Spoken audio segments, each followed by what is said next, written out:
And hailing frequencies appear to be open. Yep. Prepare to repel all borders. Right then. Unfortunately, we don't have a John. So. I swear I thought you said fortunately.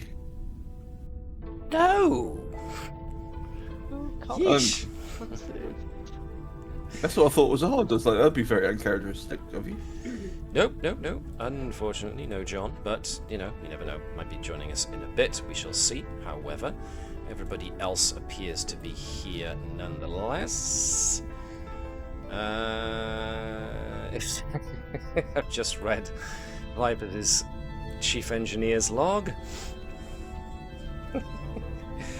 But before we get into that, I'm just going to turn off the engine rumble. I'm going to turn off the intro theme, and I am going to play us the intro video. So we shall be back in a few seconds, folks. Just hang tight.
Good afternoon, evening, night, morning, whatever the heck time of day it is to everybody. Welcome to the further adventures of the USS Navis. And with me, as always, are my crew. And welcome everybody. Prepare the mutiny. That's it. Just put in the last bit of console out of my arm. Okay, You hardly tell. Chief Engineer's I know it's log. a broken console, but you didn't need to summon me as an emergency to fix it. I can't put the bits back together. That's not how it works. Which is not something you want to hear out of your Chief Engineer, really, is it? See, Doctor, that's what happens when you keep your face too close to the console. Claw to Commander Vipers. I put the extra button on the second panel. Clawt is very happy. However, hammers are only half an hour from Telford. Live long and prosper to you too, suitable substrate. Thanks for joining us as per usual. Yes, well, a couple of things before we begin, of course, is that most notably the character of Commander Andrews is indeed not sitting in the First Officer's chair tonight. We will get to that, of course, in a moment. But before we go too much further, folks have been spending their acclaim on upping reputation and other such stuff, as well as spending it on getting some more awards. Folks have also been spending milestones to up stats and move stats around, which is awesome. So before we get too much further than that, is there anything else anybody else wants to use their various points for? Remember, in the Federation we work together for the benefit of all. All ships and crews are equally valuable and shouldn't squabble. Thank you, Gareth. That's okay. Is that basically the Doctor or the crew mum's way of getting in and saying, "Everybody, I'm back. Stop being childish. Let's all get along now." I feel the all Federation ships, even ones in alternate universes, should be friendly to each other. This rivalry just demeans us all. I'm being patronising. Okie dokes. Never would have guessed. Yes, we need more of a differentiation between your regular voice and your sarcastic voice. Well, all we know is that we're the best ship in Starfleet. Any version of Starfleet. That's the exact opposite of the point I was trying to make. I'm not saying anything. We all work together. But yeah. Are we the best versions of ourselves? Well, I know I am. Clot is really. That's all that needs to be said. Vibers to Clot, based off this, can someone check Com Central to make sure Tannenbaum hasn't got into the air filtration? This is starting to sound like therapy. What do you think? You think she just aerolized herself and spread to the whole crew? She's there in the Jeffries tubes or the air ducts, just whispering things to making people think they're hearing voices. Can you feel a calling in the air tonight? Clot will go hunting, Commander. I just get the feeling if Taliban's in the Jeffries tube, she's kind of like met up with enemies from 5 other adventures who are all lost in the cat runs, going, "What the hell have they done to this ship?" Yeah, the Orions are still crawling around trying to find their way out from all that time ago. We'll surrender. Just show us how to escape. The one true way is to start gnawing on the electrical wire and keep on going till you hear the zap. Then you'll be free.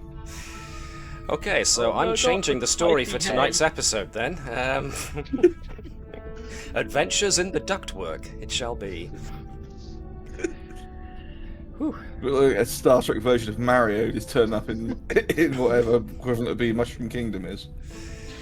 I think you'll find the princess Edwards, is not on this starship. Mr. Edwards, we've got a electrical problem on deck 4. Apparently, all the cabling in the Jeffries tube's been eaten through by Orions. Can you go have a look? I was going to say, I hope you. I'm so glad you didn't say deck 3 because nothing is wrong with deck 3. Is it deck 3? Or Nothing has ever been wrong with deck 3. Isn't deck 3 the one the bridge is on? No. no. This would be one of the most unique starships if the bridge was on deck 3. It depends how you count the numbering for this, because the pylons are higher than the bridge on Top the to side. bottom. Yeah, technically the missile deck, the torpedo Yes, deck, sorry, is like good deck point. 1. You've got the missile deck, and then you've got 2 decks on the arms connecting the back to the front. They also changed all the signage to confuse night shift. Poor night shift. That's why we never see them. They're still trying to find the bridge. So that's I who's thought actually in the ductwork. I thought that deck 3 was the bridge, deck 2 was the hull, and deck 1 was whatever ship we're fighting. We wanted to find their ship and they need to leave now. See, I was going to make a note about the actual pod on the Akira class being decks A, B, C, and D, but rather than numbered decks. But that's just inconsequential now. The torpedo bank is actually a separate one. It's just called the death deck. Everyone's got a hearing aid. I thought it was called Andrews's quarters, because there's a small transporter, it's full of torpedoes, and there's a hammock. I'm pretty sure that we had the conversation a long time ago, is that everyone's quarters are just filled with quantum torpedoes. It's like everyone sleeps on quantums. People. That was when we had the refugees on board and we just shuffled things around. It just happens to be that the Navis has been thrown through different dimensions so many times that it's now deck 1, deck 2, deck Alpha, deck F, deck Deck Stevie, Zoppo. and there is nothing wrong with this deck. Deck Zoppo, I like that. Deck, how That's did where I we get set- here? I went through the Nova dimension. Deck on the left-hand side. Well, considering the sheer amount of non-Euclidean whatever she did to rewire the starboard nacelle that one time, she probably has built the rat run to pass through different dimensions. So We no longer talk about the plans for the starboard nacelle. Starfleet Temporal Investigations have Sealed them, yeah. classified them and taken them for internal study. I thought them in the relay system. Really, yeah. Anywho, It's simple. The north part of the cell is to the south, the east part of the cell is to the west, the south part is to the north, and the west part is also to the north. before we let our brains get bent too far out of shape, we do have at least some science to get out of the way before we proceed further with our episode tonight. And because John is unfortunately not with us at the moment, our Chief Science Officer's project is going to have to wait for a bit, which means that since we finished the sound gun as a ship-to-ship weapon, we now move to creating template plants that can be used to create templates for organ replacement grafting technology by the good doctor. So, you were on the biology track, if I remember, and were also very close to the end with some very interesting results. So, do you want to call your two fabulous assistants back? Yes, please. Please ignore the broken pieces of the console. I've left it there for warning for the next time the chief engineer needs healing. I was like, isn't this indent looking like your face? Well, Fine. I just took the indent, hung it up on the wall, and put a fresh console in. you hung Bertram's faceplant into a console up on the wall so he can always remember it with fondness. Ah, that one time when I took a header into the control panel. At the very least, I've heard rumours that Night Shift plays it back on repeat. They have an hour-long version that just keeps The repeating. hour-long version of Bertram head plants. It'll be like the Clara getting hit with a newspaper. It just gets funnier every time you see it. There is a hidden popcorn stash on the bridge. Right. So they could. Don't tell him that. He'll come up and take it off of us. Right, let's quickly get on with science before we lose track of everything, including my sanity.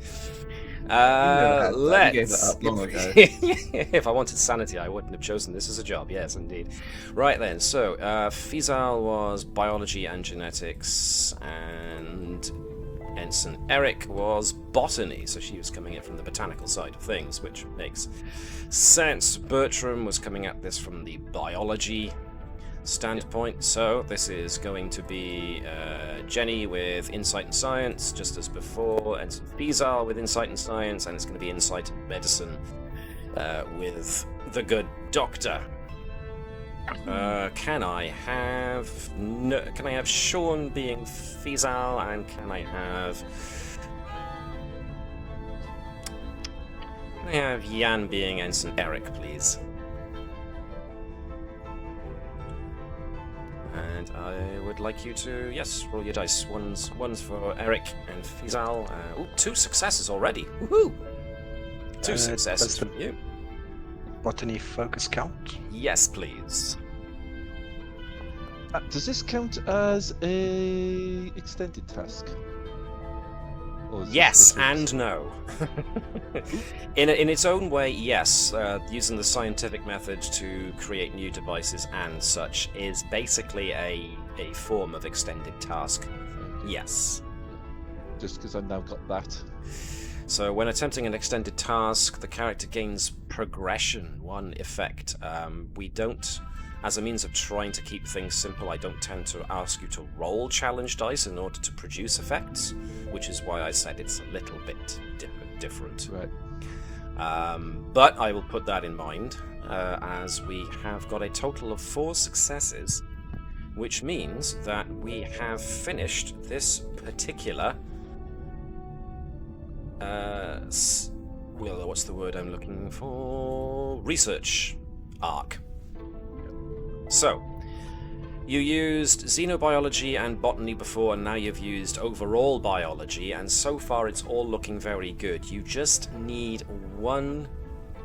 There's just something missing. Biology on its own isn't enough, but you've based your research and your results now with what you've managed to accomplish so far using xenobiology and botany, and the biology path that you've followed is yielding interesting results. So what you try next can capitalize on the information that you have gleaned thus far from those, and as such justifies very nicely the progression effect that you wanted to generate here. So you have reached the end of botany.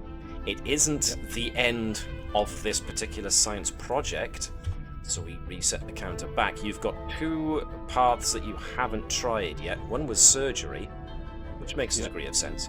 The other was biotechnology. Do you have an idea now for which avenue you would like to pursue next? I'm thinking of biotechnology because it seems to follow on a bit more naturally from biology than surgery does. Yes. Now, surgery again does make sense because that's the ultimate aim, is to be able to create a tool using plants as a tool for surgery. So surgery isn't without its application, but in this case you are going down the avenue of biotechnology because yes, this does make a good degree of sense, according to what we have discovered thus far. So, all looking very promising.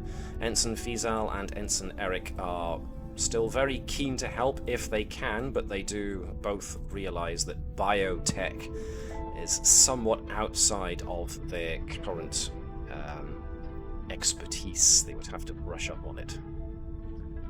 Cool. Or he would have to find some way of introducing them during the course of an episode or 2 in order to allow them to gain extra focuses like supporting characters do when they are used in the events of an episode. So, with that in mind, before we get properly started on the episode, is there anything else anybody else wants to make note of? Cool in the gang. Yes. Have we've been at a starbase in between episodes, haven't we? Yes. Cool. I'd like to have restocked some of my contraband, if that's all right. If that's all right. That's an interesting turn of phrase, considering I also heard the word contraband put in there. So what I'm gonna do is... You're not playing command. We've had 3.5 contraband on board since the start of this. 3.5, yeah. Yeah, but half of it's hello. Hey, hello has proven its worth to the crew on numerous occasions, I'll have you know. It's not just contraband anymore. Hello is family. The weird uncle in the corner, I admit, but you know. Maybe we should have that science project to give him phaser eyes now. Phaser eyes. Because that couldn't possibly go wrong. Yep. We don't need phaser eyes. We just need to give him a micro torpedo. Can I ask, It's out so of much interest, more simple. exactly what contraband did Vipers have in mind, if any? So contraband is the usual how much Romulan ale has he snuck on board. Right, the booze. Okay. A few little bits. I'm just trying to think if there's any other little bits and pieces. Mostly just touching base with his Ryan contact, see if there's anything interesting coming along, and Can I getting get... some Romulan ale brought in. And I'm just trying to think what else would sneak in. Can I get you to I give don't me know, an of insight and course. security check then, please? And I'll keep the difficulty to myself to see how sneaky you've been here. Be daring. Well, yeah, ordinarily, but he's trying to persuade people, so he's having to talk to people, which means... actually, I said presence, but they're both the same. 1 success. Right, because Mr. Minoko is, pretty much in cahoots with Vipers at this point, I'm going to say the Romulan ale, the boozer hole. How dare you make Mr. Minoko an accomplice? I mean, he Mr. used to have his Minoko hands in uses everything, enough. but he lost one recently. With his more interesting whiskies have been coming from. And the non-replicated Ractogeno supplies. Bloody hell, that's hard to come by at the moment. You're not just Actual Klingon coffee beans, yikes. Even the coffee beans have ridges. So you managed to get the low importance stuff. Has the latest batch of RA arrived yet? RA? Sorry, I'm missing that reference. Romulan ale. Right. Thank you. Sorry, Anna, cut you out there. Sorry, I do very badly when it comes to abbreviations, so I don't always get them. Wink, wink. So, is Keval actually in on this little operation, or is he asking for a friend? You can't be a adrenaline junkie, hotshot pilot without having a little bit of Romulan ale. Right. So between Vibers and Thazanan, yes, the special stash has more than likely been refilled in the mess hall. So glad this is Natala's problem. Anything more complex than that, or more risky than that, unfortunately, is a bit too much of a problem getting past station security for Vibers' and I quote really. Orion friends. Someone Do you has know to how fly hard the it is shuttle. to get? Do you know how hard it is to get hold of Magellan liquid crystal? Oh well. Or thought makers. So, Oh. okay. Anything else? So the boozer hall's on board. Are we doing anything else? No, it just had to be done. I boosted my reputation. I had to do something smugly. I see. So you boost your reputation with the brass whilst keeping Vibers' reputation with the lower decks intact. I see. I'm still one of you. I'm just a little bit more. Here's your ration. Strictly for medicinal purposes, you understand. It's just rubbing alcohol for them rubbing wounds. You get abrasions working in engineering. I mean, look how bad your knees must probably get cut up from going down the Jeffries tubes. I mean, you'd think they'd put carpeting in, but no, it has to be those cheese grater like grate floorings. You mean no one else's uniforms has padded knees? Apparently not. Especially not 7 of 9. That's a shame. And trust me, I've looked. Uh-huh. Anyway. It's Jerry Ryan, for heaven's sake. Anyway, moving on, quickly. Very quickly. So, nothing else. Alright. Let me grab the captain's log.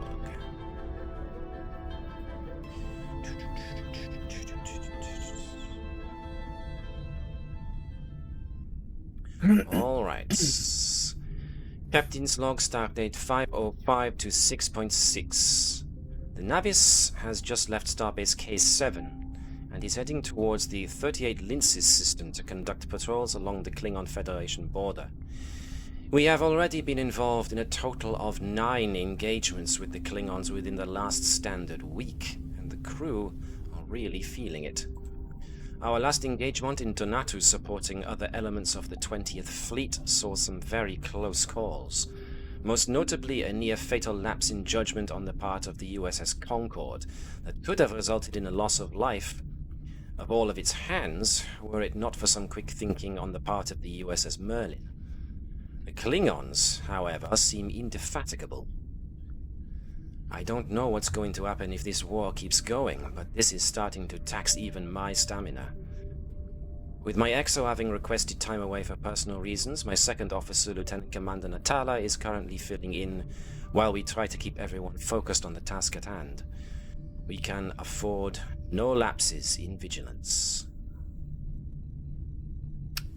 So, yes indeed, Commander Andrews has requested some time off and it has been granted. Therefore, Natala has been dealing with EXO duties, meaning that for now Ensign Kirst is occupying her spot on sensors, even though technically head of science has been given to Lieutenant Monod, who is Natala's second as far as the science department goes. I thought Mono was operations, wasn't he? Well, he's We know what technically Jenny theoretical sciences, so he's the science. You know, he's second. Blah, blah, blah, blah. He's next one down from Natala in the head of the science department on board of the Navis, so he has authority enough to take over in operations, certainly. But while your actual operations officer is here, there's probably no need for him to fill in for the operations officer. Good job, Helm. Yes. Those cute little eyes of hellos turn into these little sinister red dots whenever Mono comes past looking at the operations console. Mono doesn't like the way Hello's tendrils twitch when he's around. His head took a phaser eyes going on. Yeah. Are we sure this is a good idea? Yeah, he's getting worried about the fact that Nova keeps requesting time to run simulations on what would happen if Hello was given armament. In any case...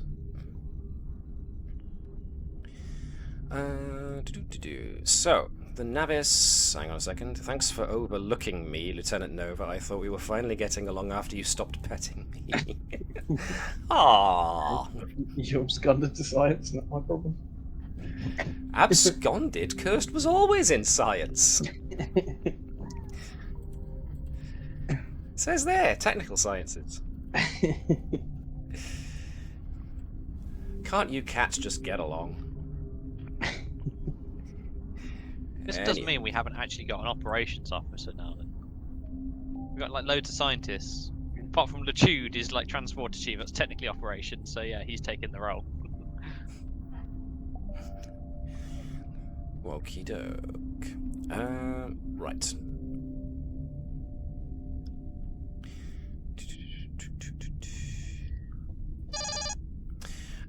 Whilst things are otherwise quiet on the Western Front, or the Eastern Front, as I should really say, an alert comes over Ensign Keshen's console, your communications officer. If I can just find Ensign Keshen's voice. There it is. Give it a moment, it's trying to load. There we go. Captain, I'm getting a message from a nearby planetary survey team. They're claiming that they are detecting concentrations of hydrazine on a nearby M-class planet in the Juara system. The hydrazine is not consistent with the environment there and could indicate the presence of warp engines. But the survey team is declaring that the planet of Juara 4 is an M-class planet home to an early industrial civilization. They are asking us if we would like to investigate.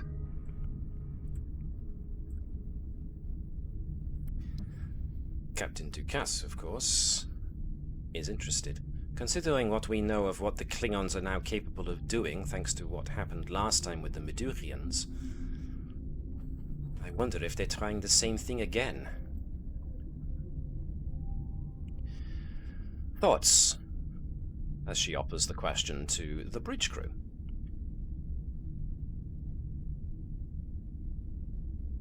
Thoughts? Very well. Take us to Juara 4, Helm. I want to have a look at this myself. We need to be certain that the Klingons aren't tying something in the Juara system now. Aye, Captain. So.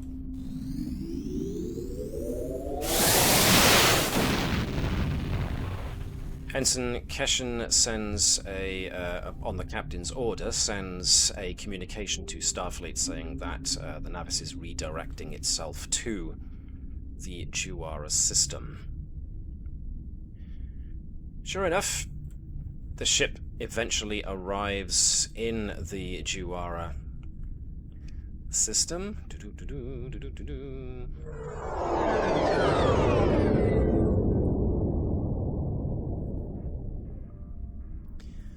And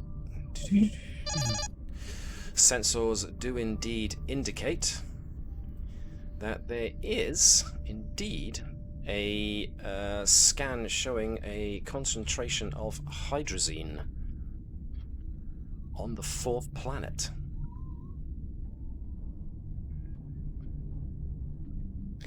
So, Webby, you usually have control of Andrews. You can basically be in control of whatever supporting characters you like. Mm-hmm.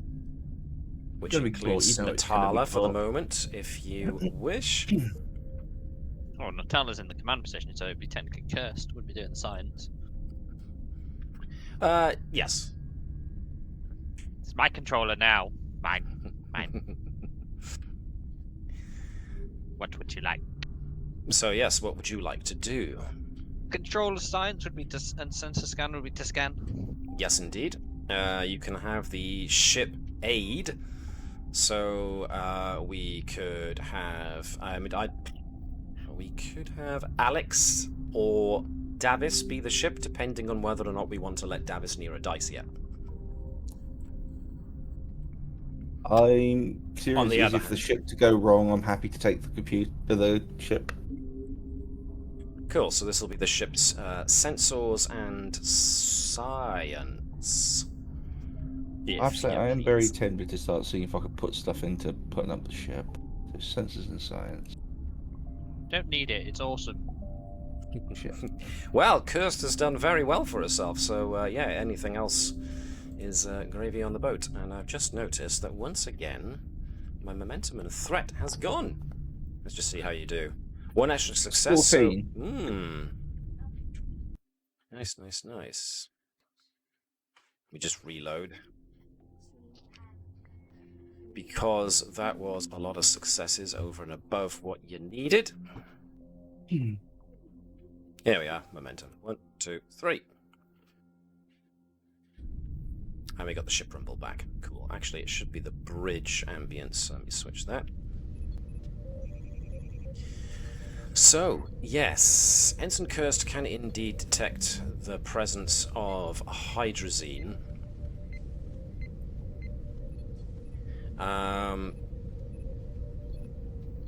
It seems... Pardon me a second.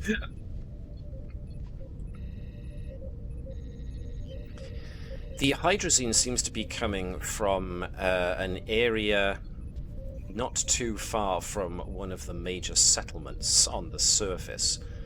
Hydrazine seems to be in the local water supply.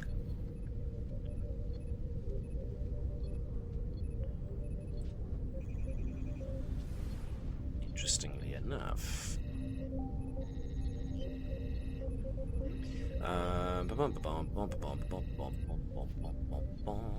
Anything else? Well, Is no, there not really. anything in the planet's history that suggests this might be a natural occurrence? Just gone wild.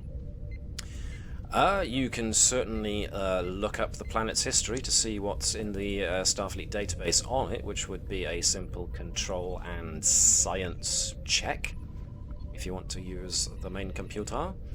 And of course, we could finally let Davis loose on the dice by having him be the ship, aiding in this instance. Because what could go wrong with a simple interrogation of the database, I ask you? I'm just waiting for him to actually hit the self-destruct button. Computers and science from the ship, if you please, Davis. Yep.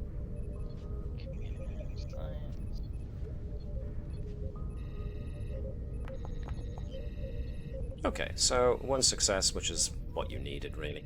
So, Nova investigating what the Federation has, very much in line with the message that the survey team sent to the Navis, which is that the Juara system only has one M-class planet. The civilization is early industrial, and still appears to be that. The hydrazine does not occur naturally in this environment, therefore it has to have been introduced by some fashion or other. How is not currently clear.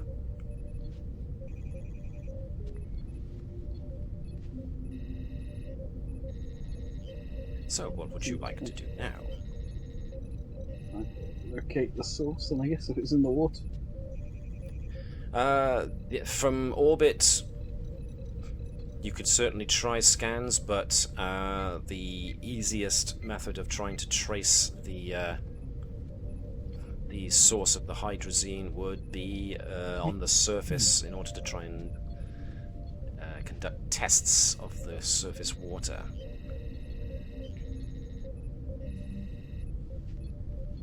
Now, just like most M-class planets, it has got a combination of freshwater and, well, for lack of a better term, seawater. And it's the freshwater sources that appear to be contaminated, or at least a specific freshwater system that appears to be contaminated with levels of hydrazine. So, it does suggest an area of investigation at the very least. However, of course, it is a pre-warp civilization, therefore beaming down would have to be done with a certain amount of care. So, all guns blazing. All guns blazing. Probably all Klingons in disguise, like the last time. Yep. We just need to improve the savages. Or we just disguise ourselves as Not Klingons, playing like Europa war Universalis, crimes. Webby. Sorry, Shaun, were you just suggesting that you disguise yourselves as Klingons so that if things go awry, you can always blame it was the Klingons all along? Yep. Good, glad to see that we understand one another. That's good. So, who's for decorating their forehead with ridges? Klingons all the way down.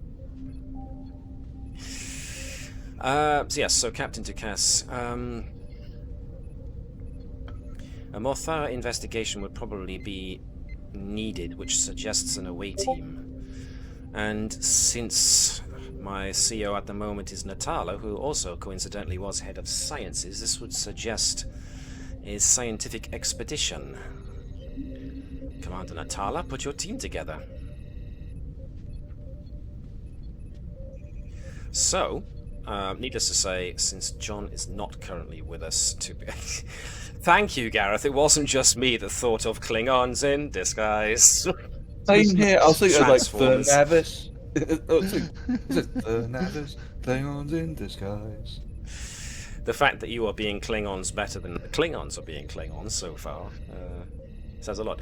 Taking Ensign Natik down because having an insectoid Zindi disguised as a member of the humanoid species down below doesn't possibly introduce problems. Hello, hollow emitters. So we're going like this, are we then? Like, hello, I am fellow human. Yeah, let's take the humans. Well, like I said, it's not impossible. Hollow emitters and all that. So let's use the supporting characters. They don't get enough of an outing. Let's do a lower decks type thing. Natala's taken all the gold. I mentioned at the start, taking supporting characters need to feature more in order to get more talents and focuses and whatnot. And so let's just use all the. Let's bring all the supporting characters. No, only the ones that look blatantly inhuman. Yeah. Greetings, fellow Juaran. This is normal. Edward should go, but only if he can shift into a less human form. No, we've already discovered that we've already confirmed he's the only human on this changeling ship. That means Keval should be any leader. Because he's probably the last of the least humans currently part of this crew. Oh no, Natik could as well. So, in all seriousness, who does appear to be going on this away team mission? We've already got our away team. Oh, God. Okay. No. I was very ready to call your bluff there. To be honest, don't bother me. No, we in all do need seriousness, a lower Rita. decks. We do need a lower decks episode. Well, I have it in mind to do so at some point, but Modiphius will be releasing the Lower Decks add-on book, which will have adventures more than likely based in the Lower Decks time frame. So I will see We're if I can missing the adapt most some of those. important supporting character, What, Mr. Minoko? Mr. Minoko. He's a civilian.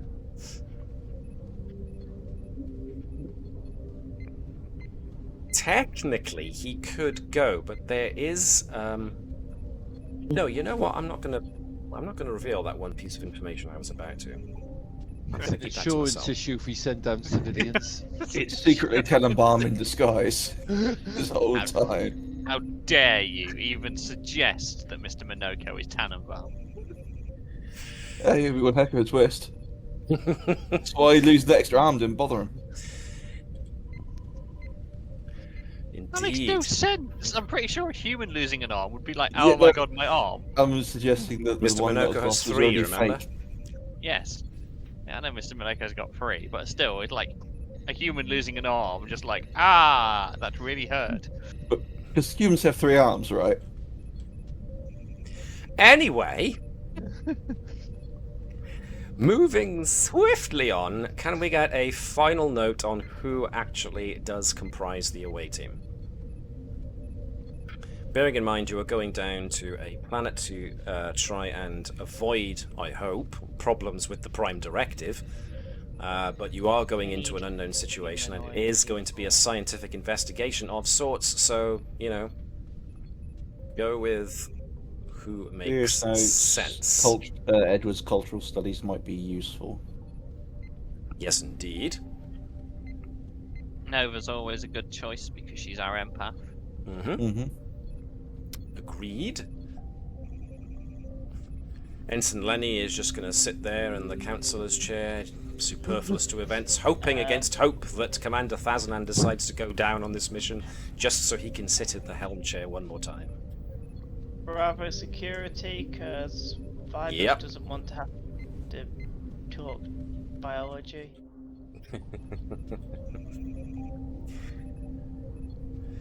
Once she's dead, everyone will think I'm the real Tannenbaum. Maybe we're sitting in the councillor's chair. Right, gotcha. Strokes Keval's and is Ensign Lenny trying to make Keval uncomfortable, perchance? Like chicken. Shh, you're giving my game away, so you're giving me game away. You're giving, so giving belonging to Tev. I'm thinking Vibers might be useful. Could be. Yeah. And probably the Doctor as well. Why are you letting me put this together? Well, you seem to be the one offering sensible solutions here. Because at the time you were the highest ranking player character in the group who wasn't Nova. Natala's technically NPC at the minute with John not being here. So. Or DPC. Keval, do you want Directed to player come character. along? The doc can make you look human. Yeah, sure. Anything to stop Ensign Lenny stroking his antenna. There you go. That fits as a 6. So there is now a gap in the team. Ensign Lenny jumps into the chair the moment he gets the opportunity. And punches the air. Yes! At the helm, baby! It's alright, we didn't give him control of the combat ship, because just imagine what a mess he'd made of the Samson. It's only Keval that scratches ships. So what equipment do we want to take, or just standard? Good question. Now would be a good time to have a look at equipment. Oh, I do have some equipment I need to bring. EVA suits biological- probably not needed on this one since it is a breathable atmosphere. And EVA Biological suits difficult to disguise. As a biological collection devices. That is why we're going down there to collect moss, isn't it? That's what I Sure. I'm gonna pick a mass spectrometer. Good idea. That makes sense, so I won't ask you to pay momentum for its cost if it's got any. I'm just swapping my tricorder for the proper one. Matt, question. Yeah, of course. It may involve me sort of like working out using the scan stuff onto there. If this was it Hydrazine. hydrazine. If it's in fresh water sources which are potentially being used to things like washing and drinking and stuff, can that have biological effects either immediately or over time, from what we know? More than likely. Hydrazine is a compound. Let me find an example. So, yeah, there's an example of in an episode of Voyager, the one where Chakotay and Janeway crash land on a planet when they take a shuttle. Hydrazine leaks into the cabin, which forces them to abandon it. So it is kind of toxic. It's like Skydrol. That's a nice chemical. Hydrazine is used in warp engines too. So. Yeah. So, and supposedly, as the Doctor, the sort of like the first thing he's thinking of is if someone's introduced this into their biosphere and environment, and it starts poisoning people. Well, yeah, they're poisoning people and potentially using poisoning them and interfering in their natural civilization evolution. So, double the penalty points in his mind. Definitely a General Order 1. Yeah. Prime Directive problem. So, once again, Bravo, second engineer, will be taking over, keeping the ship core running whilst Vipers is otherwise away. Edwards definitely needed for his cultural and xenolinguistics and whatnot.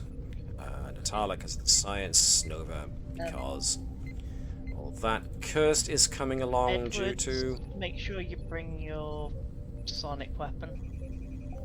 We have multiple now. You can. Yeah. But yes, I mean, we'll bring one. Yeah, so it's a case of as long as someone on the away team has this the sound gun, and I think it's Edwards. I think Keval had one at some point, but I'd say probably Keval be the best trained at it in his security training and rank. Probably the best to actually wield it. All right then. So if Ed, if Alex, if you can delete the gun from Edwards, I will put the sound gun in Keval's inventory, or his belongings, I should say. Right, it's set for humans. I'm sorry, there's a quick question. I presume sort of like, obviously the crew would have been trained, or is that still an ongoing thing and I have to show him how to use it? Or A number of... at least 2 weeks have gone by since the last episode, the end of the last episode. Makes sense they would have been shown. Yeah, by now the security teams would have been trained in the use of, and at least one sound gun should be available in a weapons locker, at the very least in the armory, but maybe on in various weapon lockers on different decks. So. This one is so much better than the prototype. Point and click interface. So, well, point, scan, then fire. Just take a look, you guess. Setting number 7. Oh dear God, wrong one! It's just a spinning dial, so just spin the wheel and see where it lands and pull the trigger. So you're still standing. You end up knocking out the entire away team by accident. Wow, this Makes is awkward. Russian roulette so much more interesting. Righty-ho. So is Ensign Kirst coming along as well? Because she seems to be chucked her grouped in, with the away but team. it's up to everyone else. What do we think? Ensign Kirst, yes or no? I mean, her focuses are sensors, computers, electrical engineering, and emergency investigation specialist, so... You could twist it that this is an Good emergency one, investigation, so...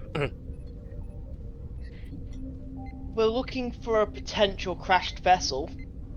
Same skills. Alright then. Let's take the EV suit away from her, though. She doesn't need that. Alright, so final number is these 7 characters are going on the away team mission. Neato. Alright then. Time to beam us on down. But first, let me do...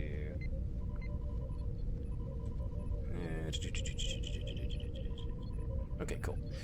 Let's go. Now then, let me see where we end up.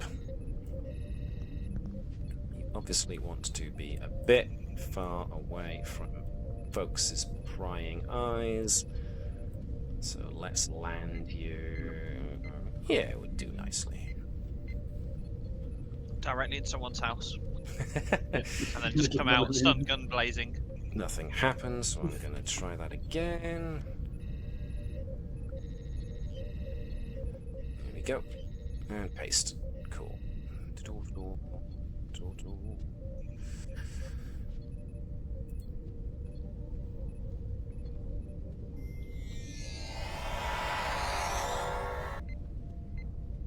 Let's take away the rumble of the engines and the beep beep of computer consoles. So, you beam down in the forested area just outside of the settlement, and yes, it does appear to be in an industrial level of social development. Still the odd cart and beast of burden, that's the phrase I was looking for, around, but there are definitely starts being made on technological revolution, so you have been given appropriate disguises, and as you can see from some of the tokens that are around, the Juarans are a humanoids. They have no hair. They are all have skin a very, very deep and lustrous blue. Eyes tend toward a purple.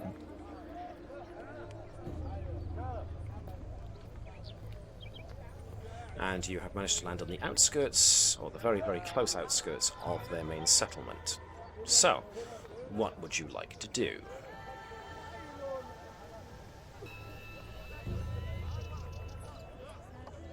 You currently have disguises on, so you're all painted blue and dressed in the appropriate gear. Those of you like, well, I'm going to specifically say Ensign Kirst is having to make do with a holo emitter because her features are a little bit more difficult to alter. Suppose quick scan, see if we can pick up anything now we're actually on the planet. Okie dokie. Which would be the use of a tricorder, so that speaks to a control and science check. Anybody got any focuses to do with warp engines and the like, and other such chemical compounds? It's not a metal you're looking for. Aye, good point. It's a synthesize, so Kirst can assist you. So then I'll just be a straight control and science then. And Kirst can assist, yep. And Vibers would like to assist as well. Okay, so I usual thought thing. Vibers would have been better at the primary. Probably. But Well, the Edwards has already rolled. gone as a secondary, so somebody's got to be the primary. Oh, I thought that's what we were doing. Okay, Oh, sorry. So there you go, Vibers then. will go as primary. There you go. Right, who else is assisting? Kirst, so that's already 2 successes you've got so far. Okay. Anyone else want to join in? Anybody feeling left out? Maybe Natala? Natala's got sensor operations, so she could assist. Yeah. And you also get the benefit of parent figure if you roll any complications whilst she's assisting. So.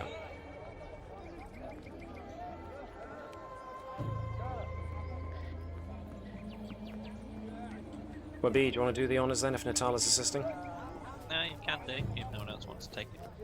Thank you. You know that thing I was saying about complications? Thankfully... Just to be a parent figure. Using She's an like engineering trying tricorder, okay. She's trying to parent everyone. Oh, did I click engineering? Oh no, it's that. Oh, that's what I'm using. And the reason I'm using that is we're looking for a chemical that is often found in engineering leaks. Mm-hmm. Right. Problems around warp engines. So, you are detecting traces of hydrazine in various places around here, which makes a certain unfortunate amount of sense. If hydrazine has made it into the local water source and these folks are still in an industrial level, that suggests that maybe they have water being piped around the place for things like drinking water and drainage and the like. But you are definitely getting a stronger hydrazine reading coming from the northeast.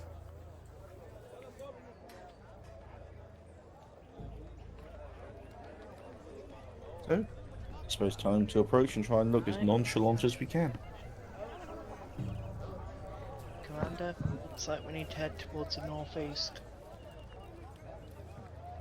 Are we thinking... Because it looks like there is a large river and a waterfall and stuff to the northeast. Might be an idea to try and actually see if we can get readings from the water itself in a place where locals don't see us before we risk interacting with them. So basically, like, cut through the forest or trees to about here. Potentially. So, best case scenario, if we can get the information we need without ever actually speaking to the locals, that completely minimises our contact with them. Sure. And I also suggest we don't move in a group of 7. That might attract a bit of suspicion. You need to gather the whole town and move as one. Yes. In that regard, I can probably recommend that Nova be part of one group and Fazalan be part of another group, because moving without being seen will be a security discipline related task. Obviously Nova has got the focus for infiltration, and Fazalan has got the higher security of the group. So those two, to me, would make the best choices for the ones to actually lead the moving without being noticed. But those are just my recommendations. You don't necessarily have to follow them. Seems reasonable to me.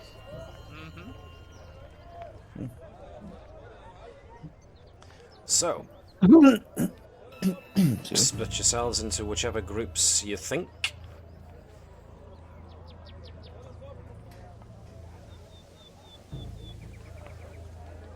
So Edward's going with his boss.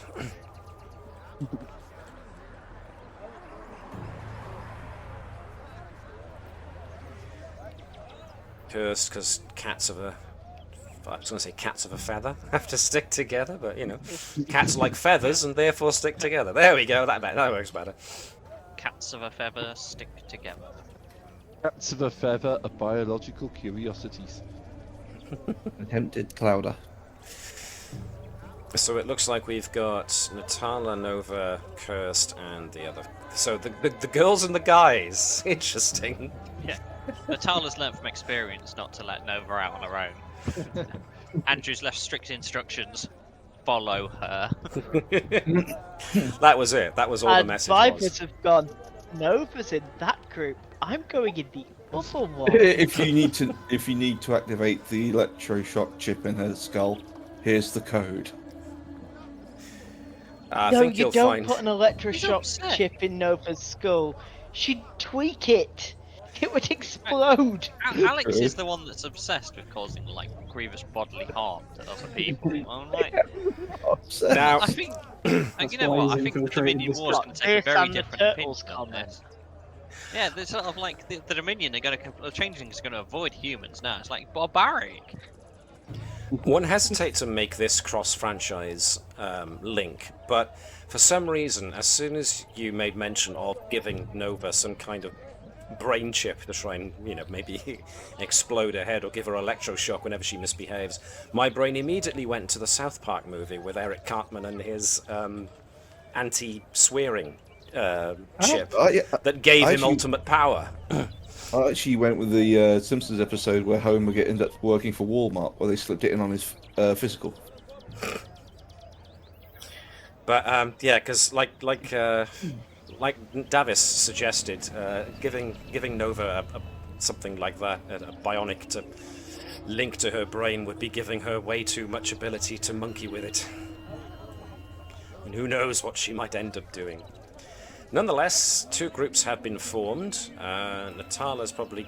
Pardon me, no, that's one threat gone. Nova is probably going to be best to lead that group because, like I said, she has got the infiltration focus. So this is going to be control and security. And likewise, Thazan the other one. Daring, because Nova's only going to do it one way. Daring, yeah, okay, with Nova it makes more sense. And if Keval wants to be a bit more daring, or if he wants to be more calculated and controlled about it, that's entirely I see your like purview. my planet. Or moon, I should say. Well, exactly, because, Andorians are hunters by nature, so 2 successes, very nice. And same goes for Commander Thazan, please. 2 successes each. Marvellous. So you guys managed to progress in a manner that seems to escape notice. So feel free to start moving your characters along the courses you wanted them to move. Obviously, Nova and Thazan are going to be in the lead with the others in their groups following them. But I'm going to ping again where you're getting the general notice of there being greater concentrations of hydrazine. Because you should, I hope, even if you're not, even if you zoomed in on your characters, you should at least see an indicator of the direction that I'm pinging in. Yeah, there you go.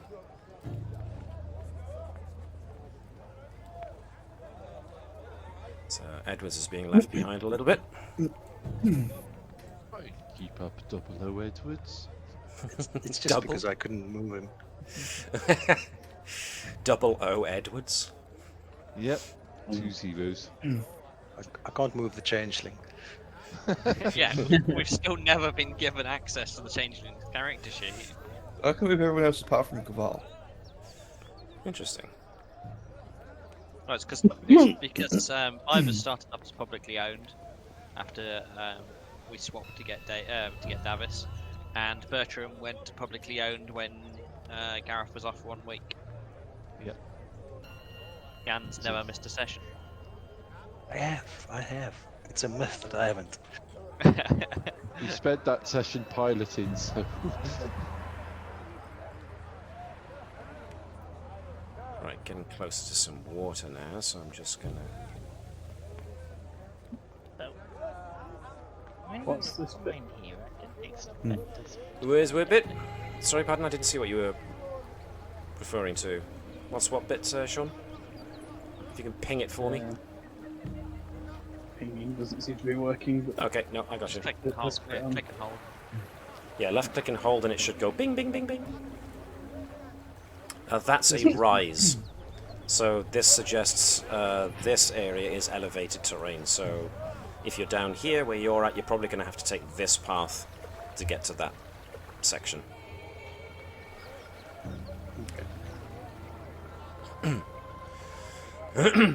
Excuse me. Right. So that's downhill of us then.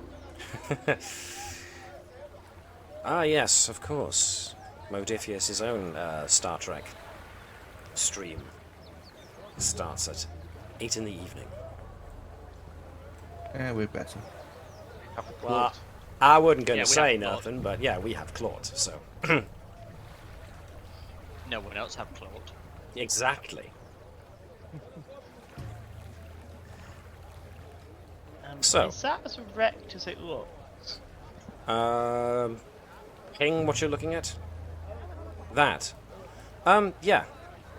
That building looks like it's been abandoned. Obviously suffered some kind of landslide, which makes a certain degree of sense since it seems to have been built on a rise near water, and therefore probable erosion. Subsidence is the thing. It might be an idea to sort of like creep across the ridge and go around and look at it from the other side, given that it looks like there's someone fairly near it on this side. Yes, so Natala, seeing us Nova, and Kirst's group do see that there is a a Juaran, and he's currently kind of got this big leather bag that he's opened with a load of vials and stuff within it, and he has like cast almost like a fishing rod. He's cast like this little glass container over the end, and he keeps dropping these little glass containers, filling them with water from the stream, and is then kind of winding the rod back to bring the containers. He then stoppers them, marks them, and takes some extra notes. Appears to be collecting water samples. I think this group would probably recognise that as science going on. Nova would probably recommend herself to go and have a chat with so what does they got up to learn. Yeah, sure, no problem. Nobody's gonna do that.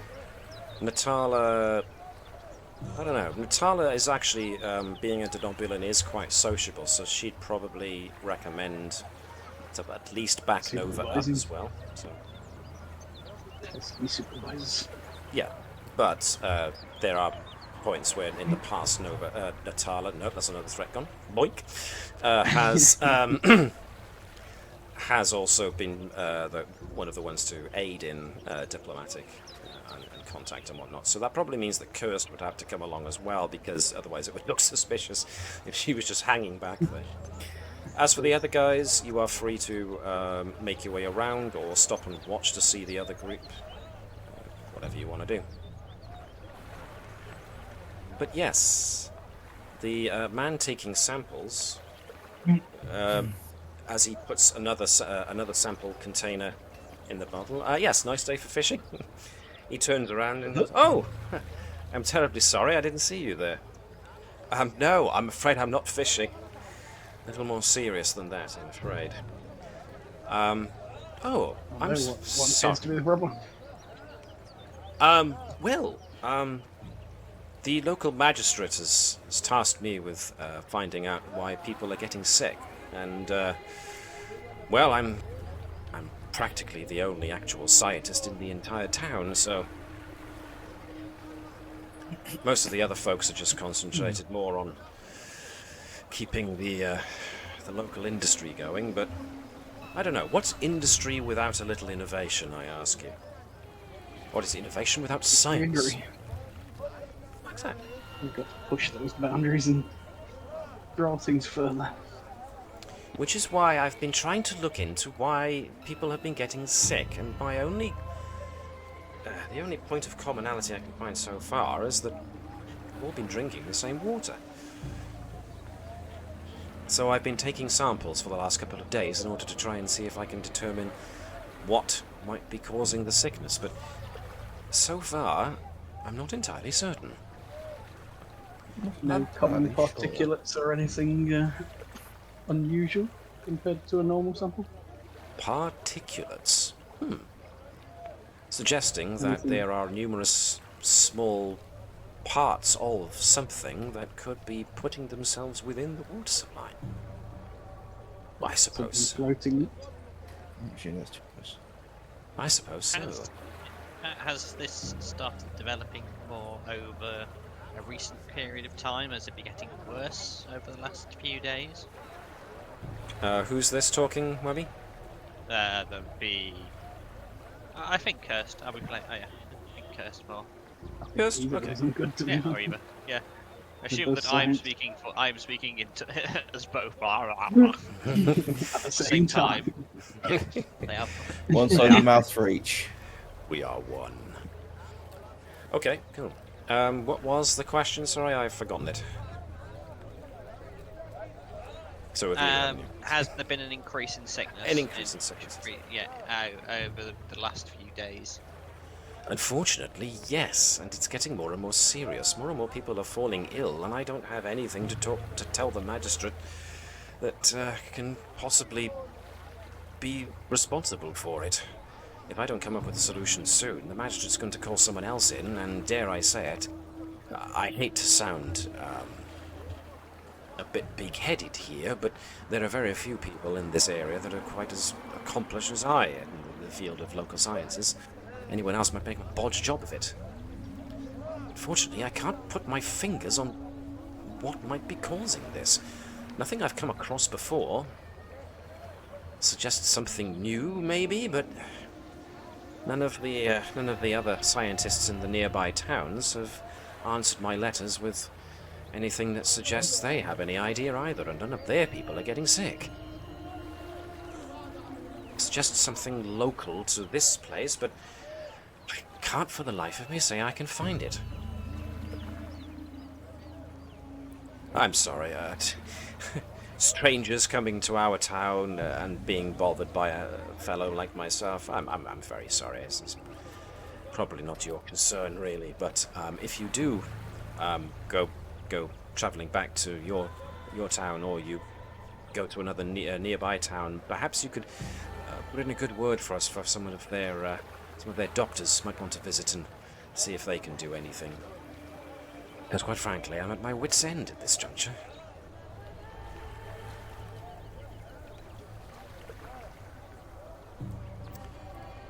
So, with that in mind, what would you like to do? Scan said water while they're talking.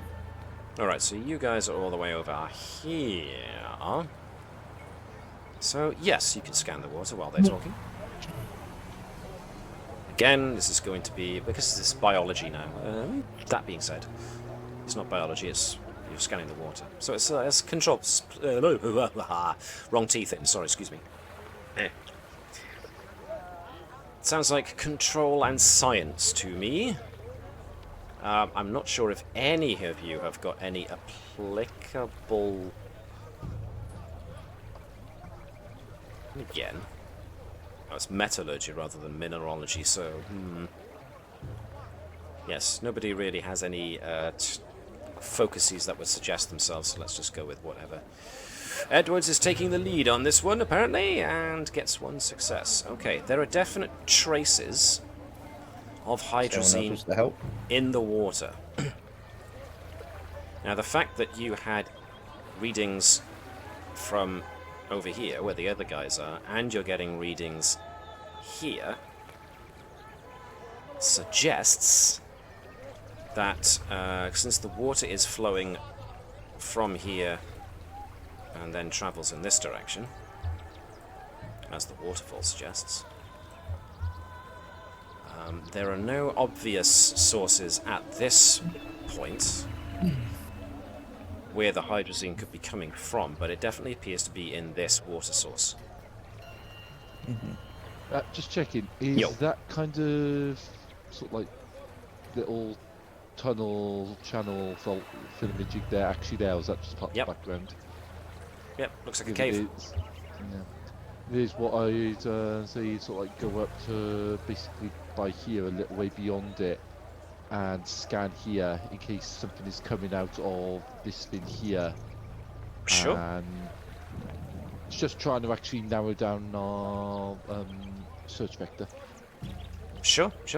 Since Edwards did his own scan, Bertram can feel free to do his own scan as well. That's also going to be control and science.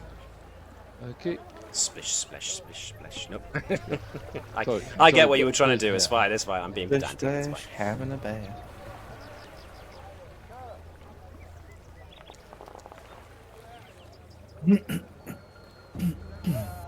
One success again. No, nope. Sorry, that's still Edwards. I saw the dice roll. I haven't got the result yet. Yeah, for some reason I rolled the dice and nothing was- seemed to happen. Control and science was. I saw at least 115 in there, so you have gotten at least one success. Yeah. So I will Yeah. go with that. No dice has popped up on my end. Dice did briefly pop up on mine, and I did see a 15, so you've at least gotten a success. And there is no indication. Oh, there it is. Whoa! Moments Just later. yeah. I think Oh, it's must be 12 something at from some regular. Yeah. Okay. Okay. It's all good. Right. So, there does appear to be water trickling out of this cave into the water source, but it doesn't have the traces of hydrazine in it. This breach appears to have been naturally occurring, which explains why this house is crumbling to bits, because it's probably been eroded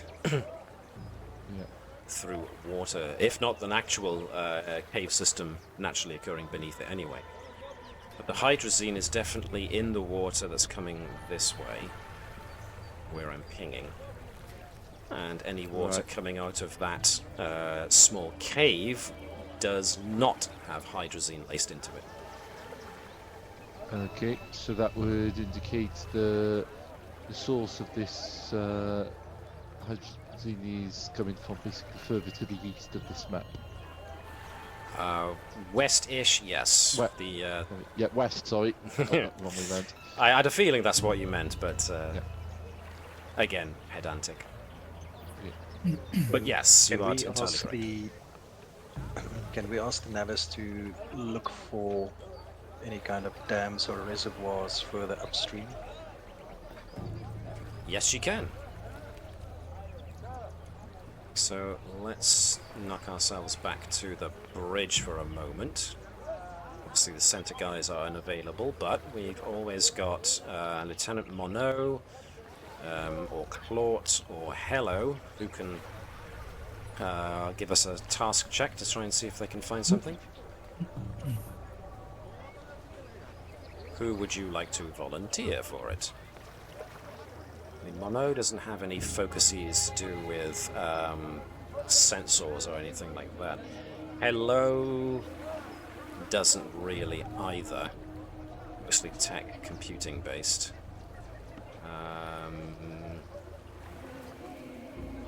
Claude only has weapon systems and combat systems, so it's basically down to who would more than likely have the highest control and science check. That's going to be Moneo, isn't it? 9 and 4 for Monod, yes. Yeah, Mono, sorry. Claw's 10-2. Hello, he's got home. 10 and 4. Yeah, hello then. Alright then.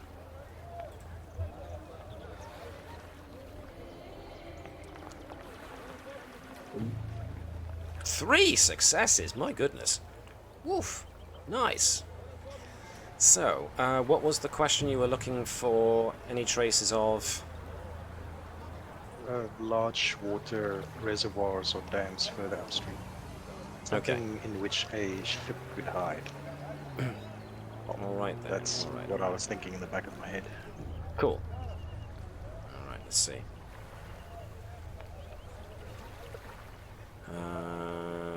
Okay. Alright then.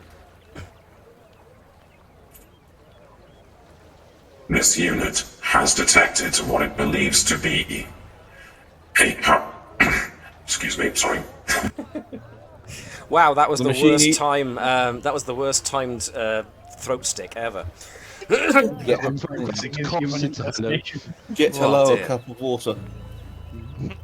Sorry I'm about practicing that. human That was- impersonation and he's getting really good at it.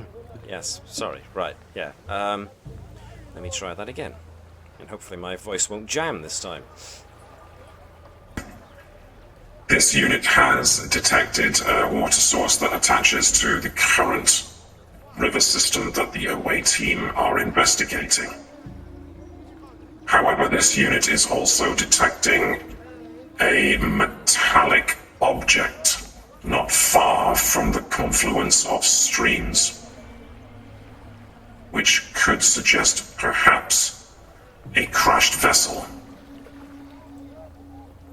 This unit is broadcasting the coordinates to the away team. So, let's go back to the away team. The coordinates do indeed seem to travel westwards of your current position. It's not that far away. It is obtainable. You are able to travel there on foot, but it seems like the coordinates that you're being guided to go up into a rather more mountainous area to the northwest of here. Seems like it's worth investigating. Kido. Now, I am just going to ask, unless there's anything else the Nova and her half of the away team want to ask the fella you met who's investigating the water supply. Nova was just going to get a quick sneaky scan of where the strongest point was, just in case there was anything in the water here that has been pushed downstream.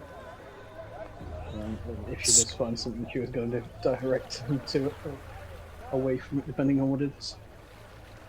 Well, no. So the answer is very simple. No, Nova doesn't find anything. There are traces of hydrazine, as before, in the water, but it is flowing that way. There's no evidence of any large dangerous object or anything like that in this water course at this present moment in time. I don't know if that answers your question or not, but there we go. If you guys are moving on, then I would ask you to kind of centralize your tokens, at least, so I can copy your tokens and move them to the next map. So, reconvening together. So that's 1, 2, 3, 4, 5. Have we missed somebody? Dr. Bertram. There he is. My forging open properly. I was wondering who we keep losing. 1, 2, 3, 4, 5, 6. Yes, Navis. So, yes, the coordinates you've been given do suggest a bit of a hike. But you eventually, if I can just turn off the river water, you do follow the river for the most part. The coordinates you've been given do follow the the river's path going upstream. But you do divert for a little bit as the coordinates are taking you now up a hilly rise, which becomes a bit more sparsely populated as far as plant life goes. That, just make sure I've copied you.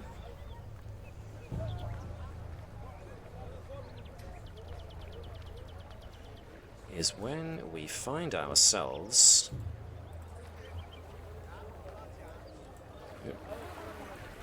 all bunched up together, one on top of the other.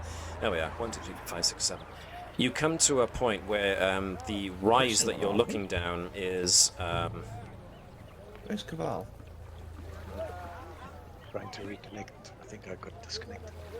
No, his Okay. token's gone. Oh, there it is.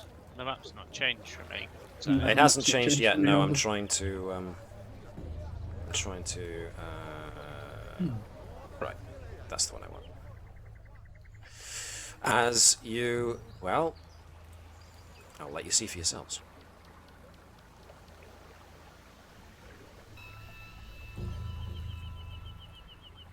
Ooh, Keval, what type of ship is that?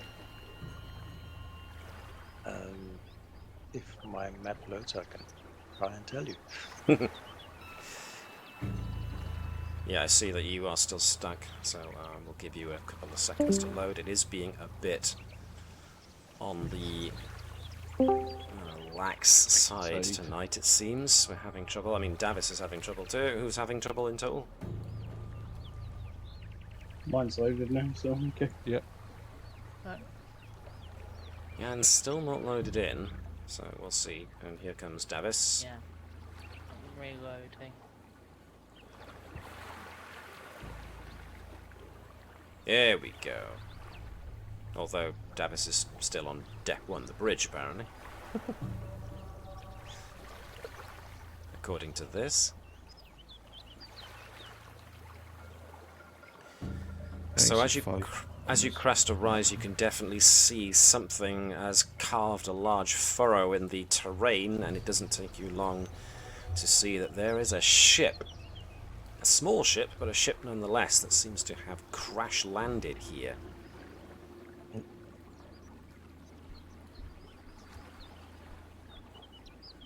Recognize what type of ship that is? Somebody with starship recognition and a fully loaded factory. When he loads it. Yeah. Could Feel give free me to roll an for me. insight and con as soon as you get there. Would you like somebody to load? You still not loaded in yet? No, you're not, are you? You've been kicked out. No. You've been found unworthy. Damn it. The servers do seem to be having a problem tonight, so let's give it just a couple more seconds. Just to... Servers. My internet just won't ping on me. Well, I can hear you, Davis, so that's a plus. Cool. Yeah, I fixed that bit. Could you kick me out because I couldn't get back in? I will kick you now. You are kicked. Ow. Yeah, didn't load again. Maybe, I guess, kick me out as well. Okay. In the meantime, somebody can roll for me. Well, I don't. Oh, I do have access to you. Okay. So I think I said it was insight and con for and using the starship recognition. Okay, I can look at him, but I can't change anything in here. Okay, that's because you're a changeling, or not. Depending on who you ask. I'm the only human in this party. So, Jan, do you want me to? Did you trust me to do it? Because I have been known to roll very poorly when I roll for players. I think it's if you can't trust the game master, who can you trust? Ooh. I'm at once flattered and at once worried. For you, mostly. All right then, here we go. Starship recognition, focus, 2 dice. Not using any determination or anything like that, so let's just go for it and see what we get. That wasn't bad at all, actually. 2 successes. Keval reckons that this specific design of ship, even from the distance you're at, seems very similar to those of Klingon shuttles. At the very least, it seems to be a Klingon style of craft, but small enough that it's probably a 1 to 2 person scout craft of some sort. Can I try scanning round for any signs of Klingon biology, alive or dead? Sure. Okay. What am I rolling? Control and science? Control and medicine would be for specifically for science, I would expect. Yep. Medical trial and a biology focus? Yeah, sure. If you're trying to find biological life, then having a biology focus is really handy. Yep. And a medical tricorder should be helpful. Oh yes. Let me try and keep everyone in shot here. 3 successes. There is a Klingon life sign, and it is a single Klingon life sign and getting closer. In fact, for which direction? This one, pinging it now. I'm going to warn the party the Klingon approaching from that direction. Duck down behind the thing I'm hiding behind. Okay. It's not from the starboard bow, is it? It's actually off of the starboard side of the shuttle. Yes, Break technically. them off, Jim. Klingons off the starboard bow. I hate you. Nova is just standing right in the middle of the clearing, announcing herself. Yep. What are Oh, the rest no of one you else guys has doing? come up. Everyone else is just staying back. I'm just kind of picturing Nova standing there with her fists on her hips. Yep. Waiting for him to come out and announce himself.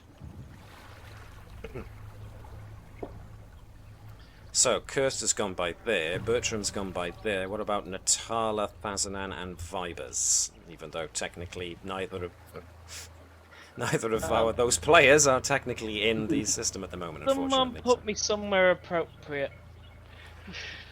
In the bar? I can't That move. probably would be about. appropriate. Okay. Jan, you should be able to get in now. It's showing you a selectable in the list. I'm not yet. Trying.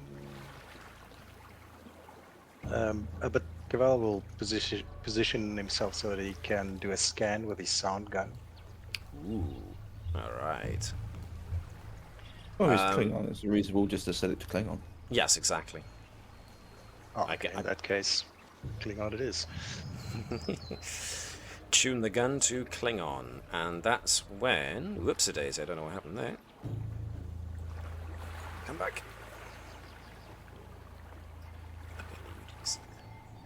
That's when, from the direction that Bertram indicated, a figure does home into view between the cliff face and these strange crystal rock formations that appear around the place. And you see, yes, it's a Klingon, but it's a woman, and she appears to be wearing a flight suit rather than the regular Klingon uniform, and it's pretty ragged. She's kind of got the flight suit undone at the top, so that she's got the flight suit still worn from the belt down, but the top half of the flight suit is undone and kind of tied at her waist. So she's basically wearing like a vest top, which also shows signs of not only dirt from like what looks like engine grease, but also has got a couple of burns and scratches across it, as does parts of her skin. As she's walking into this valley, she's just sheathing her ducktag, her knife, and appears to have some kind of small animal or rodent of some sort that she's just killed. She's holding it in one hand, and she then stops as she enters the clearing and notices Nova. Good morning. Took you long enough to come out. You appear to have crashed. Are you in need of aid? She looks at Nova, looks at the ship, looks around for more of you. And I'm just going to see if she notices you.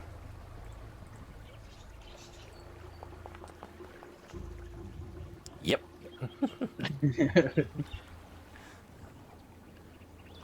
She seems to be weighing her options. I'll probably carry on then and introduce myself as Nova of the Navis, friend of Lady Jadark and Cool. Are you going to wipe off some of the disguise? Name drop. Let's see. Very good. Lady Jadark and Captain Akul, you say? Yep. Good In ones. that case, I introduce myself as Dyneth, formerly Commander Dyneth, Imperial Weapons Research and Development. I'm at least glad to see that you're not Klingons. Was it the Klingons that caused you to crash, or? As it happens, yes. I am a fugitive. My arrival here on planet was... She looks over at her own craft. Unintended. Interesting. I didn't catch that, Shaun. What was that?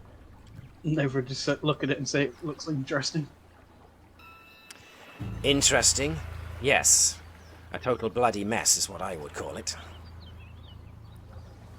But if you've found me, then that means that my countrymen might not be far behind you. Yeah, your crash had unforeseen consequences. I think you may have leaked or caused problems in the nearby water supply, which is causing strange sensor readings. She curses. Damn it. Well, as you can see, I haven't had much in the way of a chance to do much except analyze my survival status. I don't have any tools available with which to repair my ship, so I've had to make the best of the situation that I've got. But if, as you say, my crash has resulted in unintended consequence which has been detectable by your ships, then that means that I've exposed myself to potential location by my own fellows. Well, we can offer you refuge above the Navis. Natala would kind of like kind of come forward a bit at that point and ask, is that why are you classed as a what did you do to be classed as a traitor within the Empire? I've been classed as a traitor within the Empire because I refuse to build more weapons for a war to which I object. I have objected strongly to this conflict between the Empire and the Federation. For that, I have been branded a traitor. But my expertise as a weapon designer means that the Empire is very much against my objecting. They attempted to force me, so I was left with little recourse but to flee. Naturally, they pursued me. Being the weapons expert I am, I was able to evade their attempts to capture me, but only for so long. As you can see, my efforts yielded me damage to my shuttle. I was able to keep it going only for so long. Sorry I talked over you there, Shaun. What was that? I was just thinking, can I check her over with empathy just to see she's not making any of this up? And Absolutely. The usual one, if you can, please. The usual check.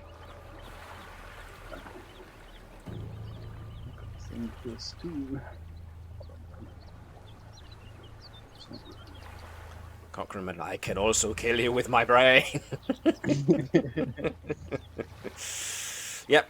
Focusing on a specific focus. When the character spends a point of determination on a task that involves that focus, you get the 2 benefits. So, you don't even have to bloody roll at that point. But you're going to do it anyway.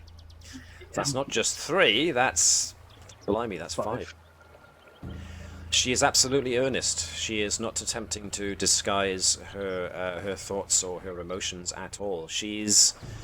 Without those many successes, Nova gets the impression that she is honest. She is not holding any aggression towards you guys whatsoever. In fact, there's a glimmer of hope in there, but she's also very weary and conflicted.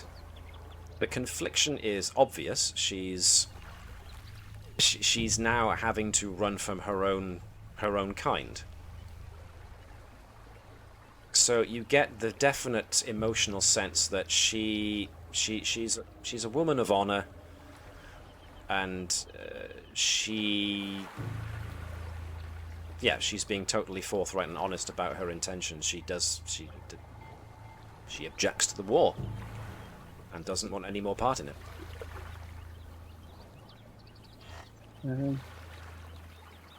I suppose we'll give Natala the nod of that she's on board, and just because Natala came forward to check up, and then make the offer of, make the request of, can some of our engineers, myself included, check out your ship for what's causing the leak and problem, if we can reduce it.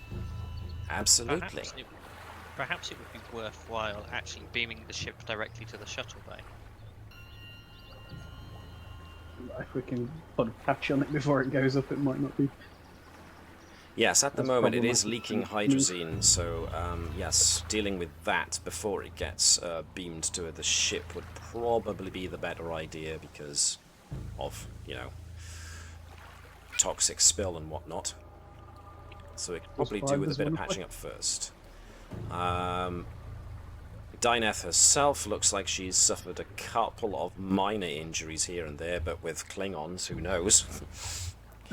But yes, it seems that it's safe to come out those who are currently hiding. I'm noticing that Jan and Navis, you're still having problems. I watched John's login. Jan's back in according to the screen on. Yep.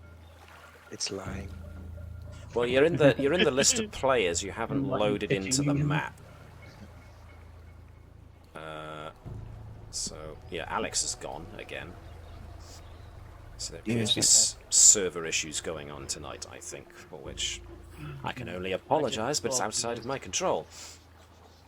Pick the next player that's showing in the list who's timed out long enough. I don't know if it's helpful, but somebody could perhaps share their screen so that those who can't see at the moment might benefit from at least seeing what somebody else can see. Yeah, if we're patching this... No, if we're patching this up, I think you're better off you leading. You're more familiar with interestingly adjusted server systems. Quite, because, as far as Klingon tech goes, Vibers has got a good degree of experience with Klingon tech too, as does Klingon Natala. tech's fine. Klingon tech has been put together by their lead weapons expert, not touching her with a barge pole. Okay, fine, fair enough. No, I good will point. help, but science madness. Make sense? Alright, science madness it shall be. Okay, so pretty much the thing you need to do first, once permission before attempting a task and applying a focus, the counter focus, double their focus range, 2 seconds. Okay. So you are using Starcross. Yeah. First thing you need to do, of course, is to try and tell what's going on. So this is going to be, daring and engineering like you're used to doing. Folks are permitted to assist if they wish to. Or Nova's just diving right on in there and having a good old rummage around. No, what was it? You say daring in engineering?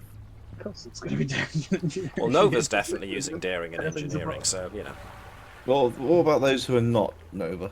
I think Curse could probably assist with electrical engineering. And Vibers too. Vibers. Oh, fine, we're going daring. You don't have to. You're just going to You be can use control. outmuscling everyone else. 1, is just 2, like, 3, 4, 5. So that's the maximum amount of folks that can 4 aid. out of 5 aim back? Yep. 1, 2, 3, 4. 4 out of 5 is not bad at all. Okay, yeah. So you found definite evidence of weapons impact on the hull, the engine. The engine's in reasonably workable condition, but they have taken a good few hits. The starboard nacelle on this thing has taken a direct hit and therefore is not in the best of shape. But of course, the hydrazine tank is leaking, and that's what this brown fluid is that is not only leaking, but it's drifting off and entering into the water. So that's going to require some patching, but with all of you actually helping, the patch job is able to be completed without too much of a problem. So the hydrazine leak does eventually get patched. Is there a way to purge hydrazine from water? It's entirely possible, yes. I mean, the amounts that have leaked in are, according to Dyneth, she's been here for at least a week. So you're looking at that level of contamination. So with Dr. Bertram's help and somebody from Associated Science, you could try and treat the water with a chemical compound that could neutralize the hydrazine. We're going to Basically do that. Yeah. Basically break it up into its nitrogen and hydrogen compounds, atoms, whatever you want to call them. I didn't do that well in science, so... Yeah, but just understanding is that's going to need to happen because the people in this area of a pre-warp civilization who have been affected by an outside influence. Yes. I believe it is part of our responsibility to basically do all we can without actually revealing our presence to them to make sure that that effect is taken care of. Yes, Is there indeed. anything you can add to the water supply that might help alleviate symptoms? Because the guy in town said that there was a sickness was getting worse. What Bertram is thinking is taking some sort of samples of the some readings and also some samples of the specific stuff, and then, like you said, use that information to come up with the most efficient compound he can to then introduce into the water to cause it to break down. A compound that would need to also, after a time, break down itself to make sure it also removed itself, as well as the hydrazine. Cool. All of which is entirely probable, but you're probably going to need the labs back on the Navis in order to do this. So yeah, basically I tell Nova, yes I can. I'll need to actually get back to the labs on Navis and synthesize the compound. And that's when you get a combadge chirp as we get... Navis 208 team. Where's Natala? Go ahead, Captain.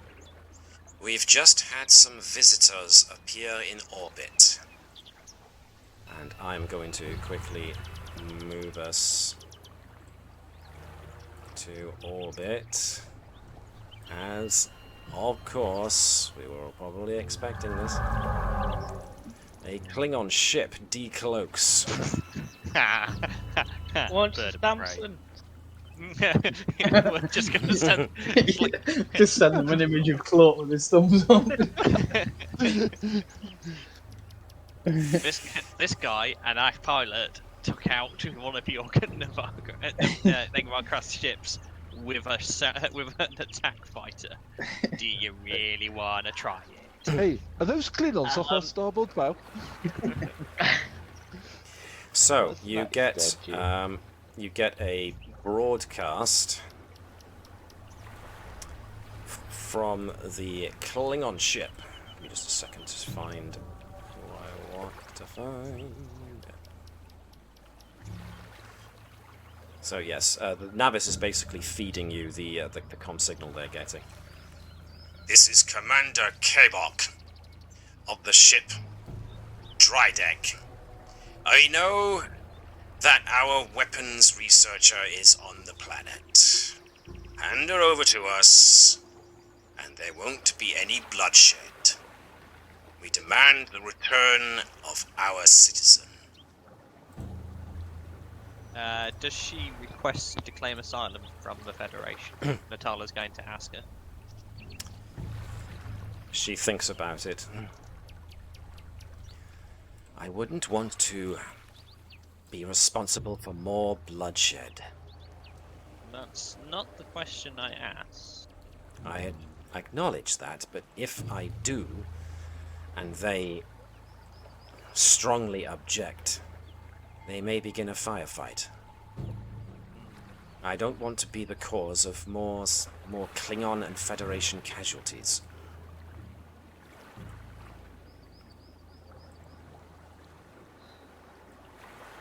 I'm pretty sure that the Navis would aim to disable.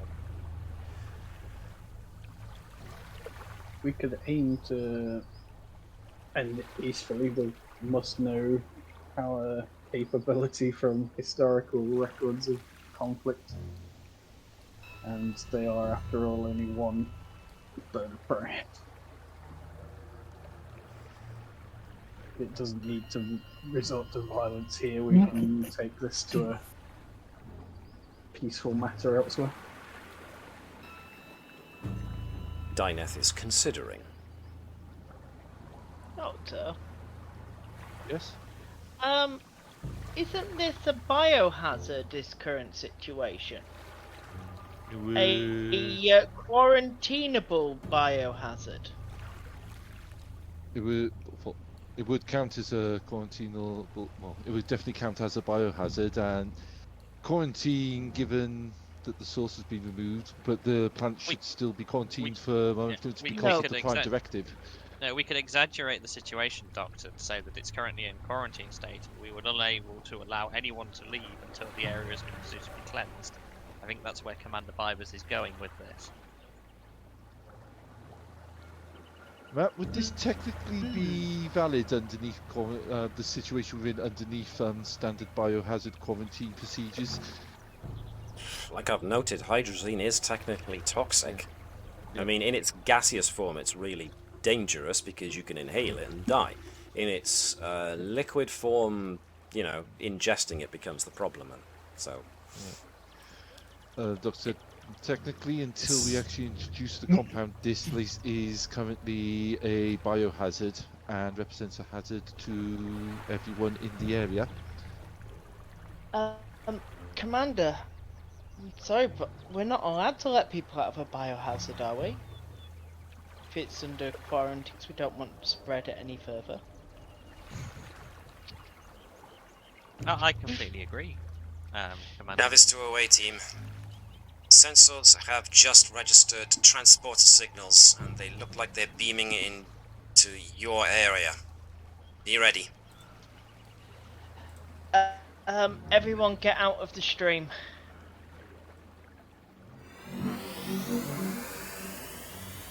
So, Klingons transport down.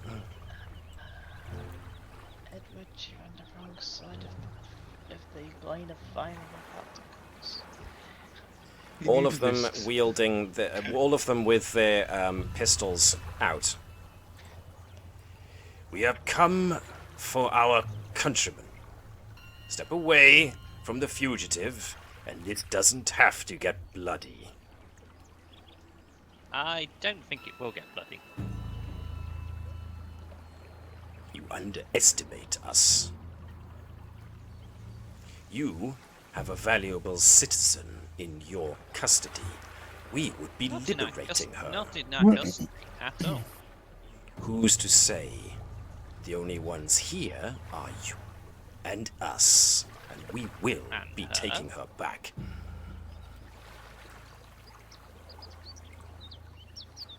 Step aside from Dyneth and let her approach us, and this whole situation needn't escalate.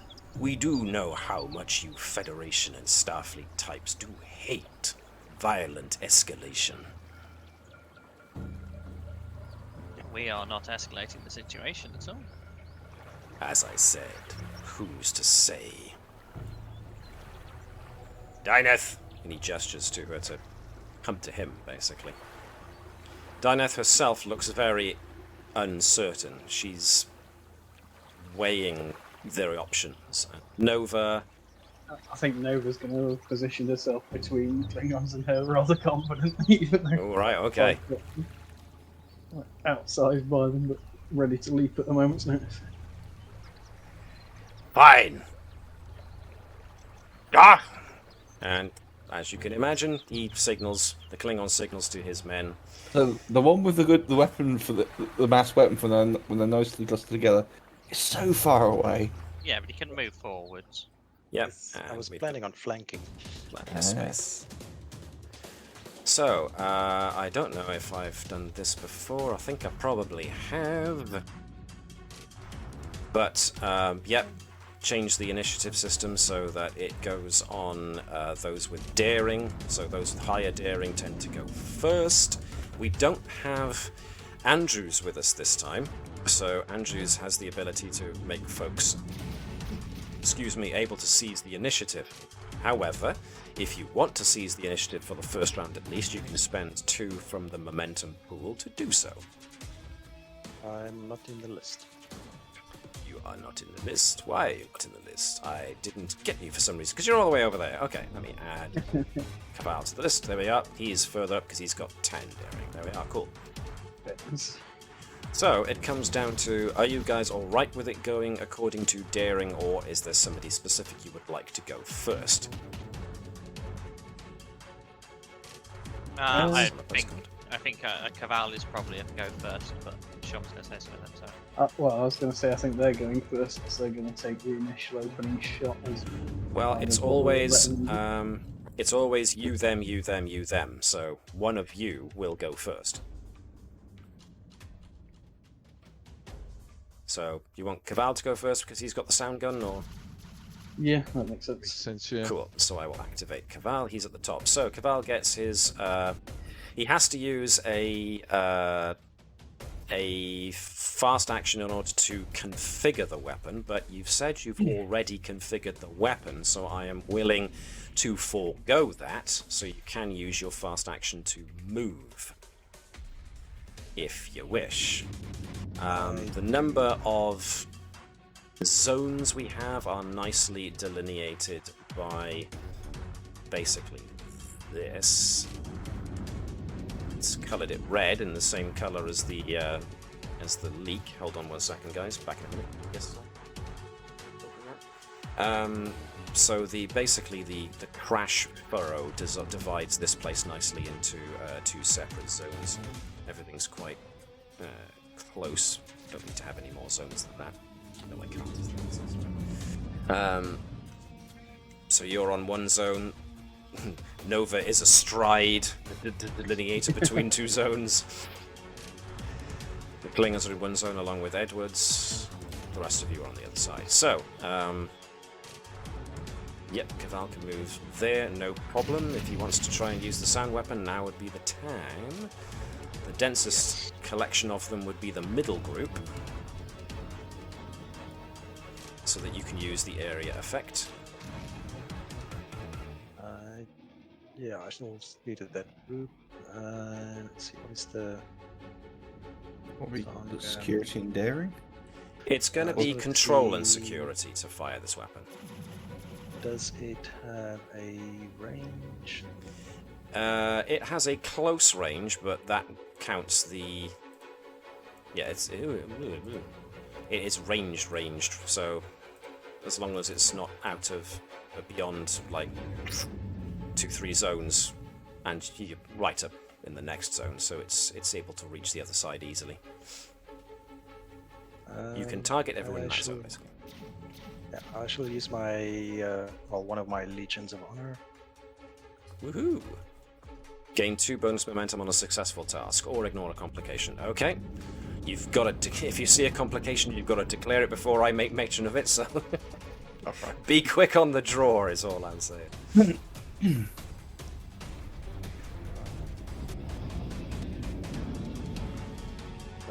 Does this count for under my hand phaser's focus? Ooh, not technically, no, because it's an entirely different weapon. So I'm afraid not. This is down to talent and talent alone. I think I'm gonna grab a point of momentum if that's all. Okay. Makes sense. So... I'll avoid the complication. Thank you! 1 success means the shot doesn't quite go off, so what seems to happen is Keval's already got it tuned to Klingons, but for whatever reason, these stones, these crystals in these rock formations are putting off the resonance frequency of or absorbing some of the resonance of the sound gun. As such, it doesn't have the intended effect at all. So that was Keval, I am afraid. So Keval did both of his actions, unless you are buying an extra action with momentum, and it can only be a fast action at that. No. I think I'll leave it for the other players. So we deactivate knew I Keval, forgot. which means that unless you guys are buying Seize the Initiative with 2 momentum, one of them is going to go next. Are you seizing the initiative, or are you letting them have their go? So let them have their go. Okay, I'm going to activate the Klingon veteran. He is definitely going to target Nova, since she put herself very squarely in the way. And this is going to be... he doesn't have that, but it's going to be a... 1 success. That is a miss for him. Oh. So a shot. Nova is at least dexterous enough to duck the shot as it gets done. Does he move anywhere? He is going to separate. Separate himself from the his fellows, and is making a beeline towards Dyneth. That's all he's going to do. One of you next. Next up on daring is Nova. So does Nova want to go next? Yeah, unless anybody else has got any cunning plans.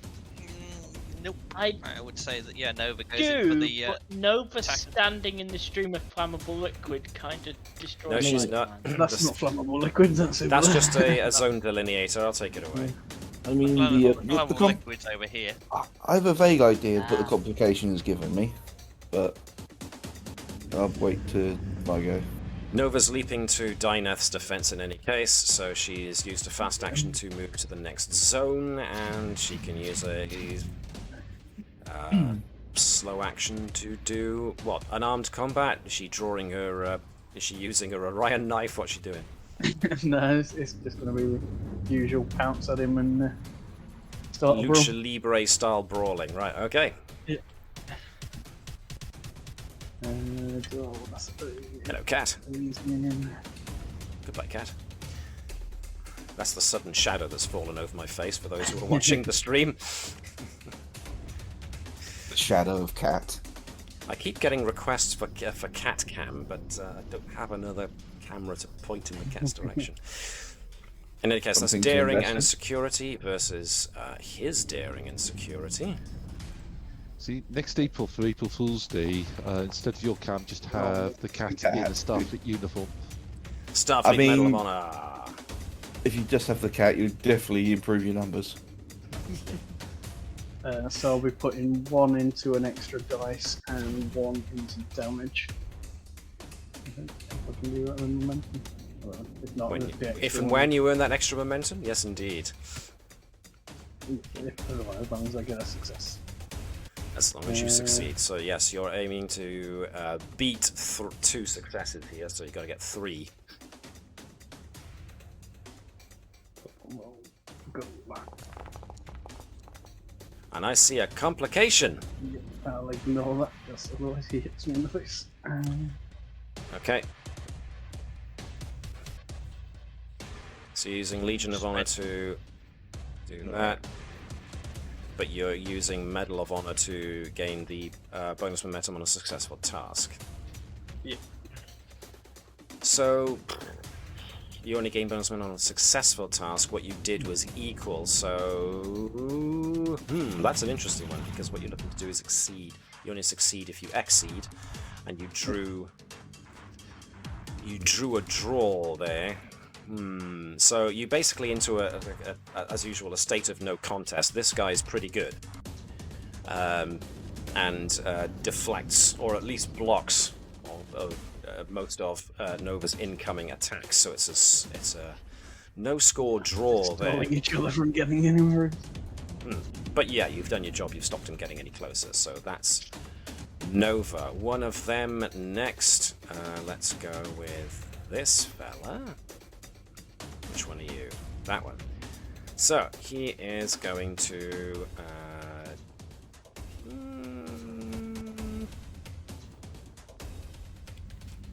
He is going to jump behind this cover here and fire over the top of it. Who is in his eye line? He is going to take a pot shot at Natala, I think.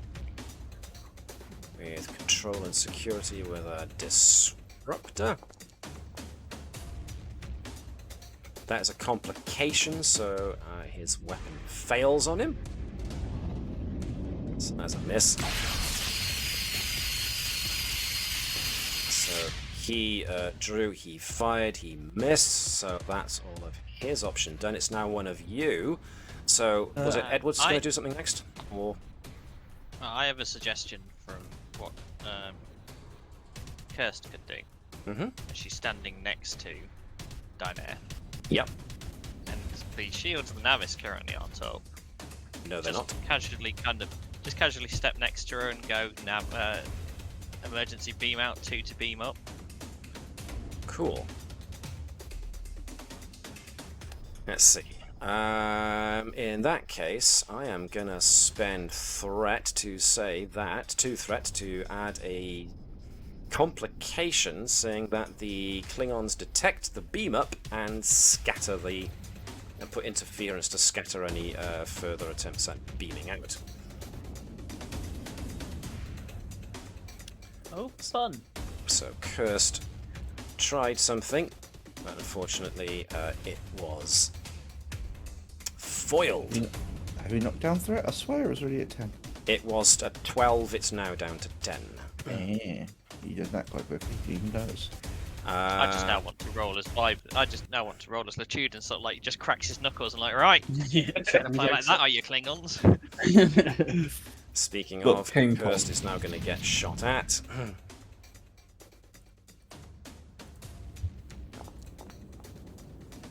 With one success, so the Klingons aren't doing terribly well here as far as aim goes. There's a lot of shots going out, there's a lot of shots going wild. Is Edwards or Vibers going next? Are Edwards or Vibers going next? I'd like to throw it in, just to get my idea. This inspired me, I'd like to get basically Bell as close as he can to the rocks. Mm-hmm. So that's a quick action. He wants to scan them with the possibility of finding out the exact amount he would need to tweak the sound gun to use them as amplifiers, as they're currently standing in between 3. I'd call this a daring and engineering check. You gave me the slight idea of it. Wait a minute, if they're resonating with the crystals, they're potentially giving the right frequency, we can use it against them. Mm-hmm. So what I would suggest there is, if you spend 2 momentum, you can create an advantage on any further uses of the sound gun, and make a check to make sure that you do it correctly. I'm up for that. Cool beans. So like I said, daring and engineering, because you're attempting a bit of a risky change to the sound weapon. I don't think I have any focuses. I don't think I can use any. Actually, we can use determination based on the not principles, the goals of the mission. You said, isn't it? Which is yes. If things get any out of hand here, that's going to potentially breach the Prime Directive. Yep. So you can use the Prime Directive as a reason to use a point of determination. Absolutely. Nice. Ooh, oh, hey, whoa! You definitely gain extra momentum for that. Right, yes, you have now created an advantage, which will make your next task to do with firing the sound weapon easier by a step. So yeah, basically scanning, sending it straight to Keval is like adjust it by this and have fun. Okay then. Nice. So that was Edwards, now it's one of them. This guy way up here. This guy was going to take a shot at Edwards, but Edwards has moved. So this guy's going to use his quick to move next to the thingamabob. He's going to take a pot shot at Vibers. Control and Security. 2 successes, which means this one actually hits. Unless Unless Davis wants Vibers to spend a point of determination to jump out the way of the shot just in the nick of time. What do you think, Davis? Go on then. Alright. So Vibers thankfully sees the shot coming and manages to do a Kirk jump and roll just in the nick of time as the disruptor shot lances towards him. No, my random saucepan. Speaking of, Vibers, Natala, Bertram, and Dyneth have yet to go. Does either of those want to go now? I've just been shot, so I'd quite like to return Okay. fire. Vibers has been activated, so yes, you can return fire if you wish. This will be a... You'll need to... You can spend a quick action to tune your phaser, so you can either use the area effect attack or the one that gives you piercing to overcome armor, or the deadly one to let you get the vicious trait to do extra damage. Ooh. Bless you.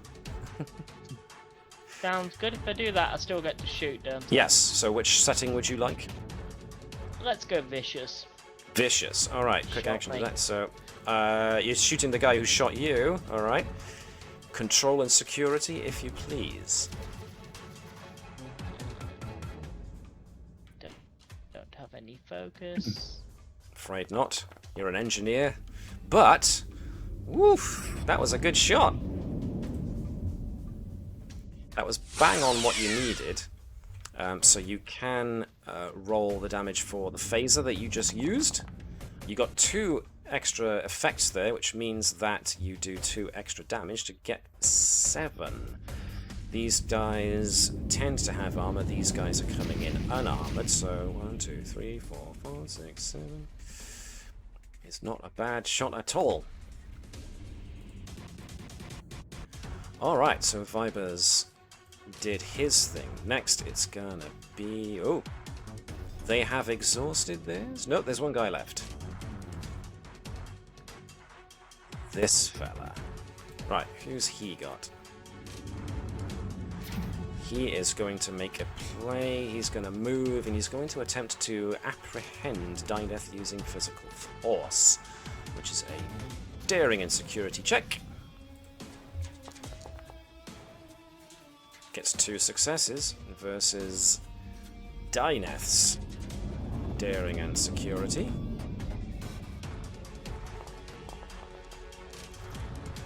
I rolled a complication, so she has been grabbed.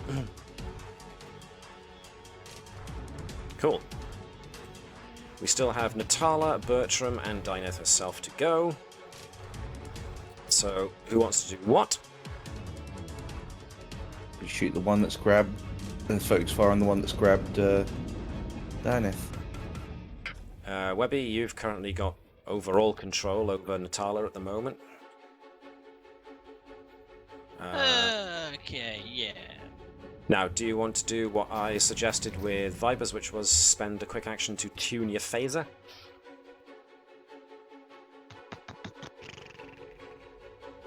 I don't know whether Natala would. I think Natala would be more to diffuse the situation. But the Klingons seem intent on firing. On they want blood. So And she even though I've definitely- said you are using the vicious quality to deal extra damage, you're still on stun setting as far as I am concerned.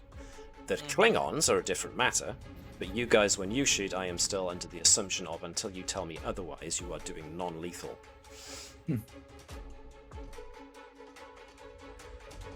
In either case, what would you like Natala to do?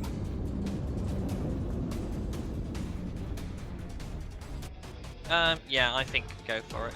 Who's the one that's grappled this dude? This dude being shot at. And I think she would spend the determination of United We Stand. Ooh, nice. Like it. Oh, she can't re-roll it because she's not a veteran. So it's control and security to shoot, isn't it? Yes, please. Control and security. No, I can't judge it. I can't make one of her focuses fit that. I'm afraid not. But she at least spent a point of determination, which gives her 4 successes. So does Natala want to add those extra 2 successes to the damage of the shot? 1 to damage, I think 1 to momentum. 1 damage, 1 to momentum. Okay. Thank you very much. Roll that damage. And you can roll the extra dice using the red perform challenge button on Natala's character sheet. 1, 2, 3, 4. Interesting. 5. So 4, 5, 6, 7, 8. That's a hefty shot.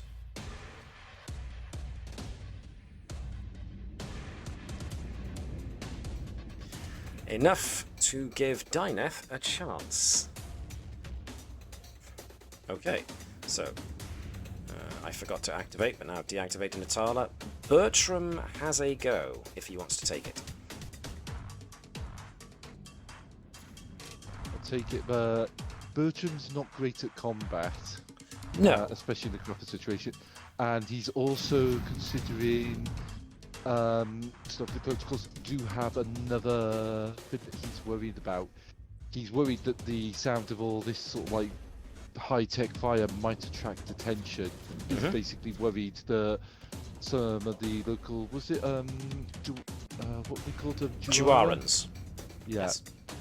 So basically, he's gonna get into cover down by here first of all, because he's aware that he's not going to do anyone any good if he stands in the middle of the field to get shot. And I want to actually try and set my tricorder to scan the air if it discovers any Juara sort of like life signs approaching, that it will alert him to give them some warning so they can figure something out.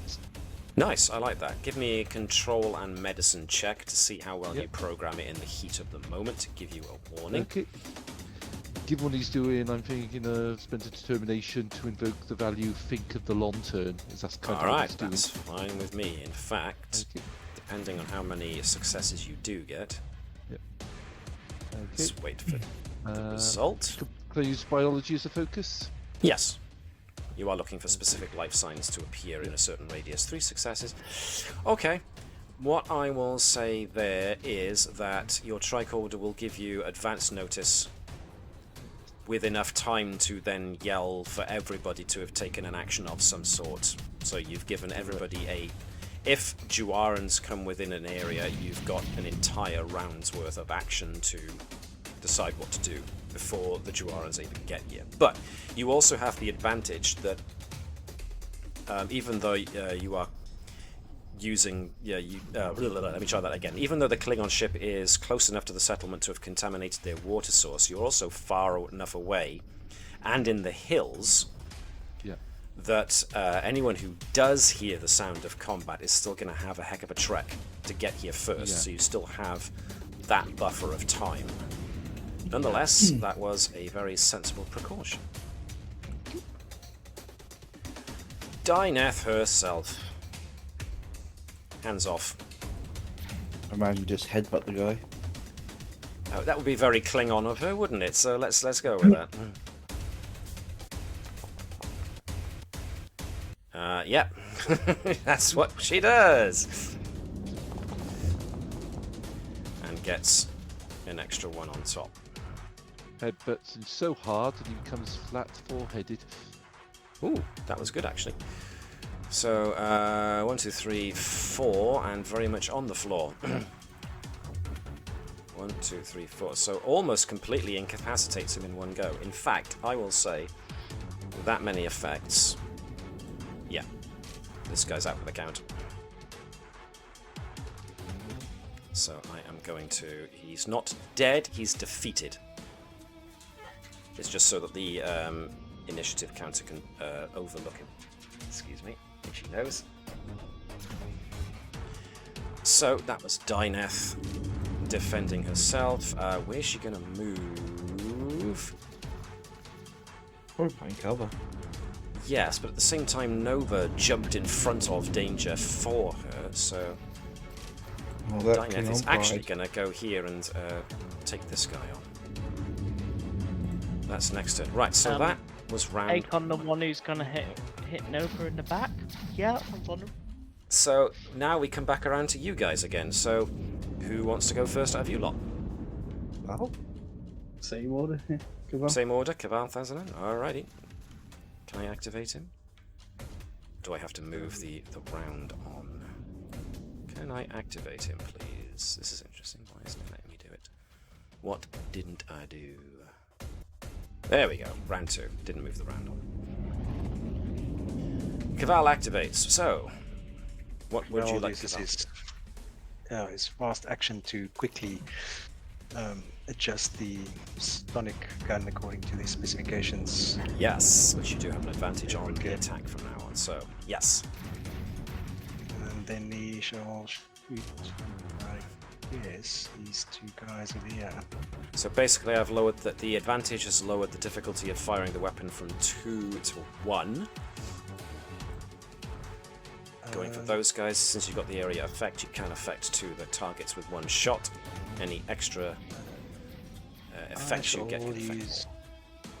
I shall use determination, I think. Let's see, dynamic situations need to be mastered. Woohoo, I like it. Wait a second. Beth, can you turn the light on? Thank you. Ooh, that's better. Slightly better illuminated than I was before. I had a whole sinister side-lit thing going on for a moment there. Any case, roll and roll away. 4 successes!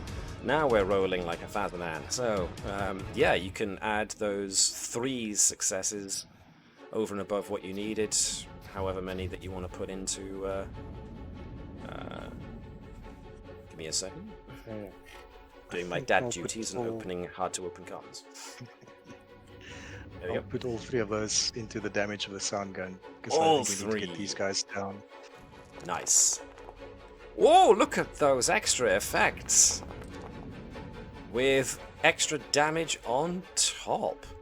Nice, so I can see 7, 8, 9, 10, 11 with 3 effects. So pretty much 1, 2, and 1 more, and 1 more. All of the Klingons can be affected and took 11 in total. Whoosh! So one guy definitely gets reduced to unconsciousness. This one, again, defeated, not dead.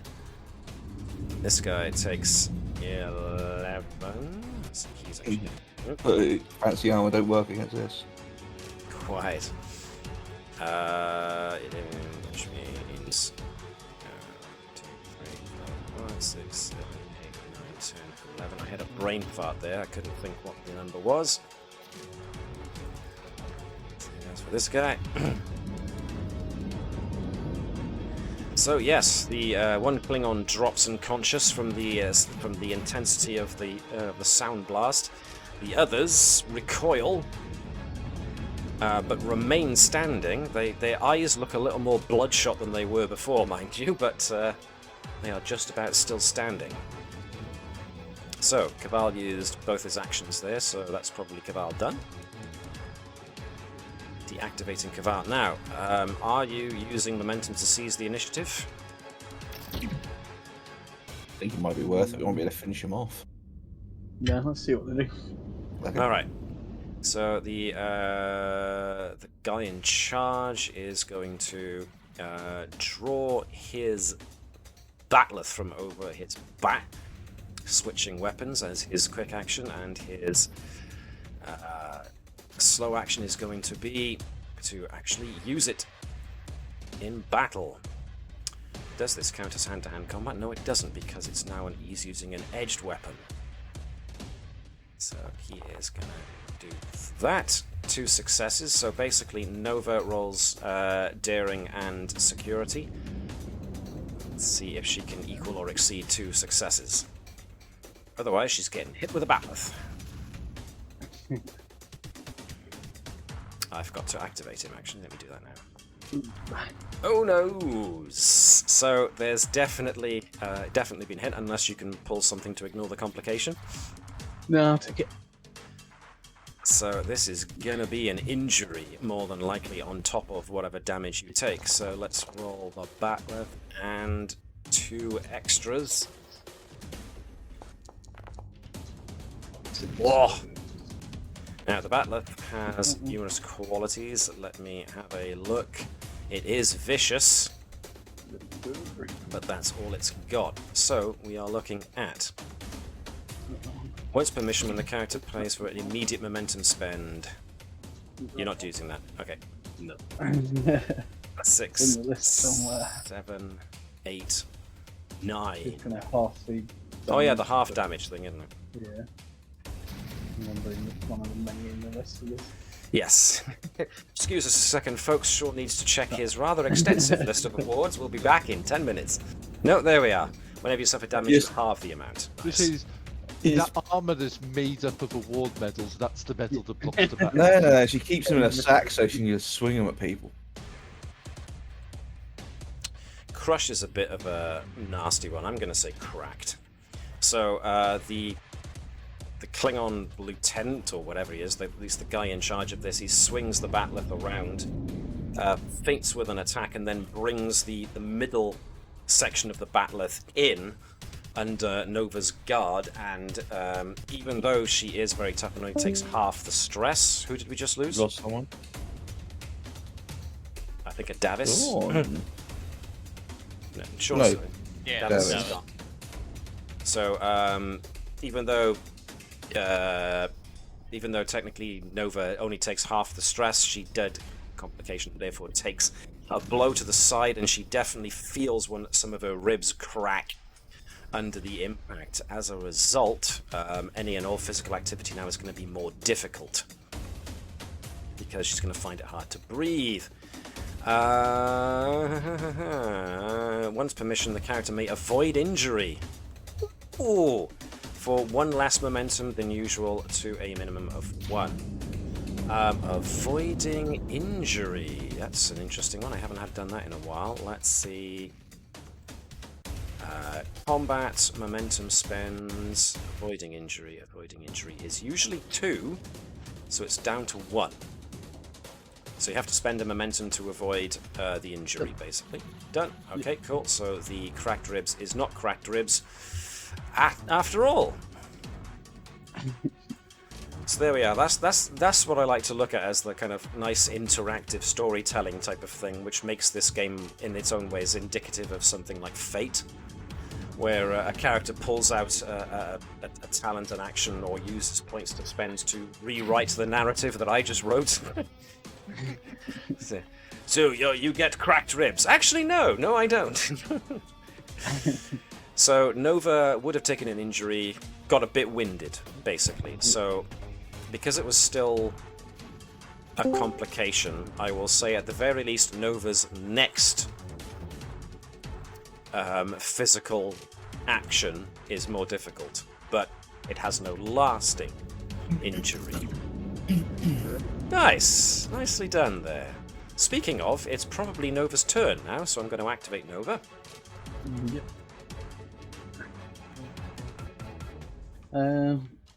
So yeah, I think she'll try and roll away from that punch and sweep this guy's legs out from under him. Okay, so this is going to be basically a Just carrying on the acrobatic brawling hand to hand. yeah, but this is going to be looking to make a maneuver to make his next action more difficult, I would say, as a result. So you're trying to basically create your own advantage based on your action. So, yep, you basically have to overcome his, but add an additional one on top of that. You are using a hand-to-hand thing. He has got focus in it, but I rolled pretty poorly, so you have to get 2 or more to succeed at this tripping maneuver.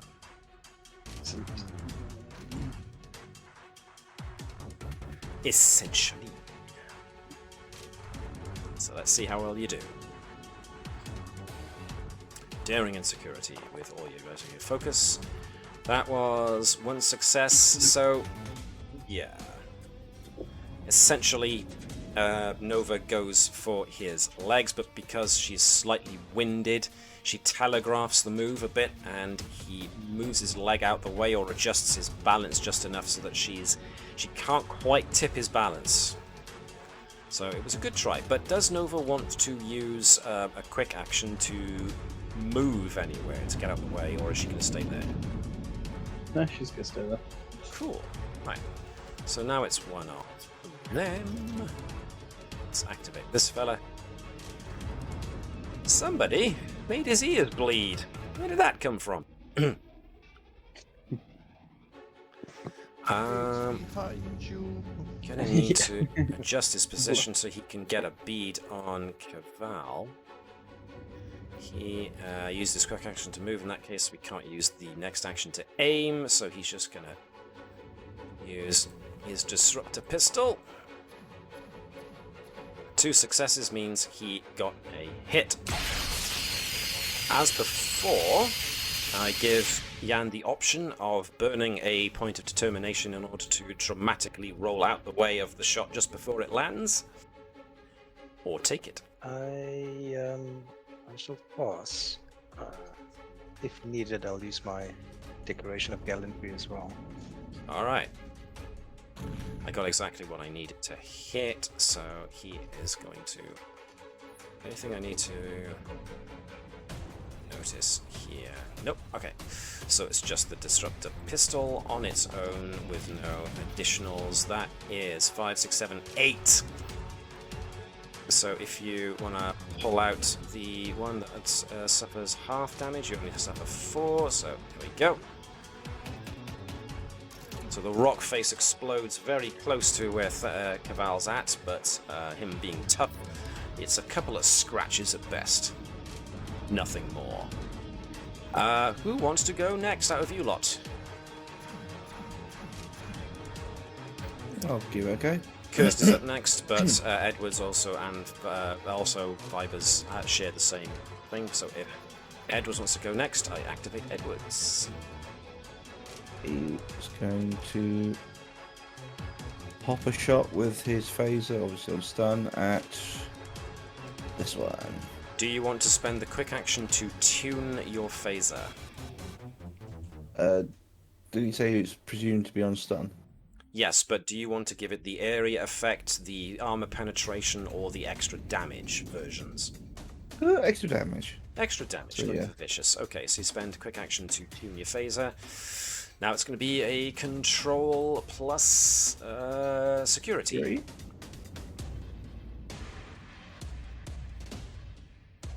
Go for it. Let's see how we do. Oh, Not yeah. very well.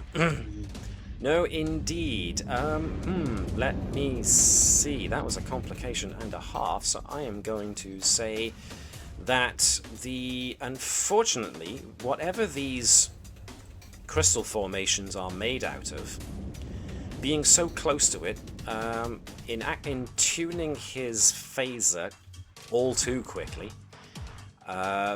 Edwards accidentally fires the weapon in such a way that this crystal formation absorbs the shot. The phaser energy starts to spread inside of the rock, and it looks like it's going to detonate. Which one, sorry? The one you're standing right next to. So this means Okay. Vipers and Natala are in danger of this thing exploding in their faces too. Thanks. So unless Oh you've my got God, some yeah, way, intended. unless you've got some way to counter my, I don't think I do. Cochrane Medal of Excellence won't work because it doesn't remove complications. I will give you the option of spending a point of determination to roll out the way as the thing explodes. I'll take it. Okay, the same goes for Natala and Vibers. As you see as they both see the rock begin to glow red, alarmingly. Vibers is Rolling, spending determination. Was that sorry? is Natala spending determination to get out of the way? Yes. Okay, so everyone basically move Edwards, Vibers, and Natala out of the way as the rock face just goes kaboom. You can sit on the rock if you want. Edwards, I don't think you'll help.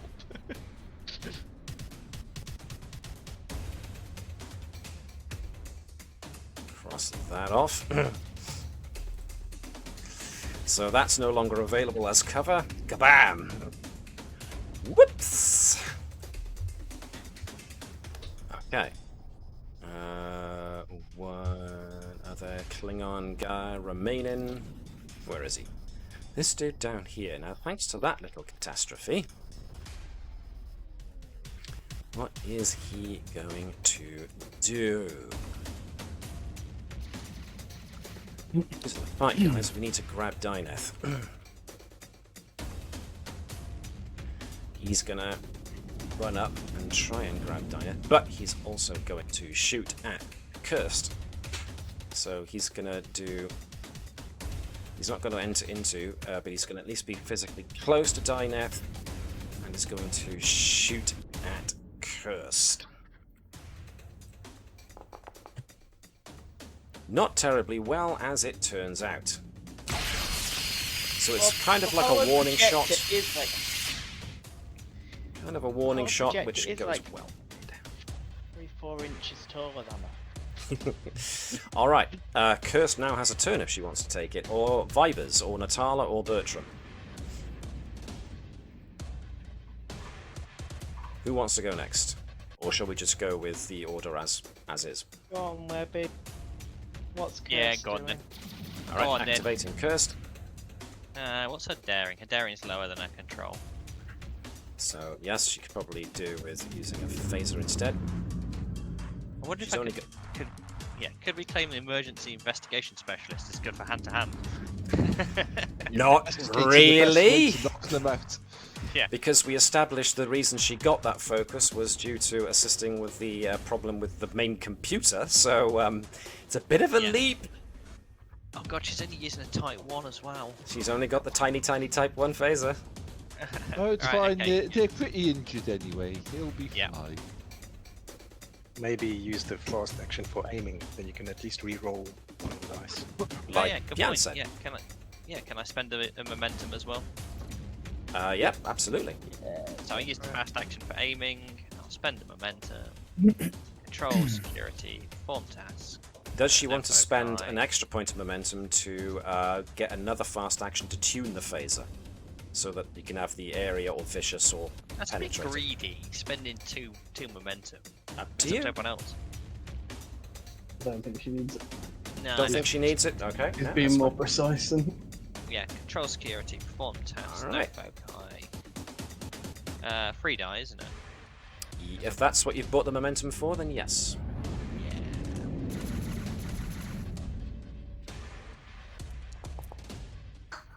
That's a good lot of rolls right there, so that is a successful shot. Yeah, me. I'll keep it. So, Just like, do I re-roll any of them? It's like, no, I actually hit. so she can roll damage with an extra 1 added, or can put it back into the pool. But at this juncture, I'd say add it to the damage.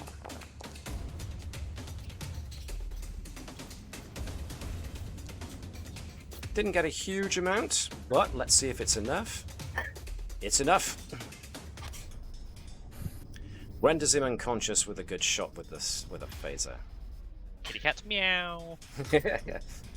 So she aimed, she shot. So nicely done. All that phaser training, rudimentary phaser training paid off. Would Vibers like to go next? Or Natala? Yep. Vibers, okie dokie. There are 2 guys remaining. Right. 1 subordinate, 1 major. And one of them's looking straight at me. Yep. So that sounds like a really good chance to shoot to them. Could I use my quick action to aim? Yes, of course. You've already got it tuned, if I recall, so... You can re-roll the 18 if you wish. That sounds Since like a plan. There we go, that's exactly what you That's needed. better. It's already tuned to do the extra damage, so everything's gravy there. 5, 6, 7, 8, 9. That is a darned good shot. Another one down. Cool, which leaves us with Natala can go next. Well, only one Klingon remaining.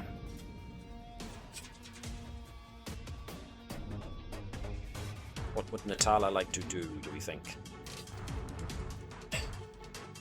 What's everyone else think? Trying just to get this the Klingon to stand down. Or just actually make him stand down by shooting him until he's down. Probably be the making, because at this point in time, it's going to be a glorious defeat in, well, death in battle. I'm presuming It's he's not going going to be through his death in mind. battle. We're not aiming to kill. Well, I think what Alex is getting at is that's what he thinks. Yes. Yeah. He hasn't had a chance to check to see if any of these guys are alive, not. or You not. know what to do. Shall we just blow Natala's last determination? She's just like, I am done with this. It's going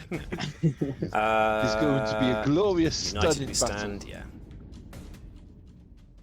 Yeah, we use United we stand this time. So serving Starfleet is a family tradition. Someone has actively offered. Someone is actively trying to prevent a war.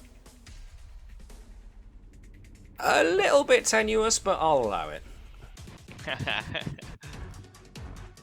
I'm the voice of the crew. This is what the crew wants to do. There. Okay. Fine. No, folk, I use determination. Rolls a die. Nice, very nice indeed. Very, very nice indeed. So, 2 above what you needed. Feel free to roll those as extra damage.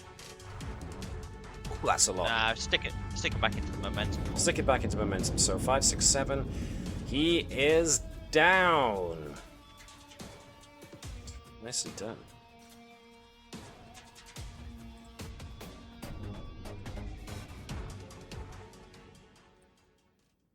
Okay, actually, let me use this. So, that was about, 2-3 rounds worth of combat, probably more like 2. So the Klingons are now all rendered unconscious. They are down. Dinah just stands there. Thank you for coming to my defense. They'll probably send more if we don't do something quickly.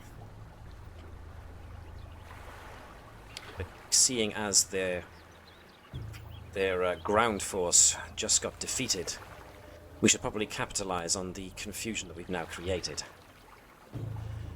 I could request asylum, but I don't know how much more trouble that would be for yourselves and the Federation. Either way, maybe I should just repair my shuttle and see how much longer I can flee for. Find somewhere else to hide.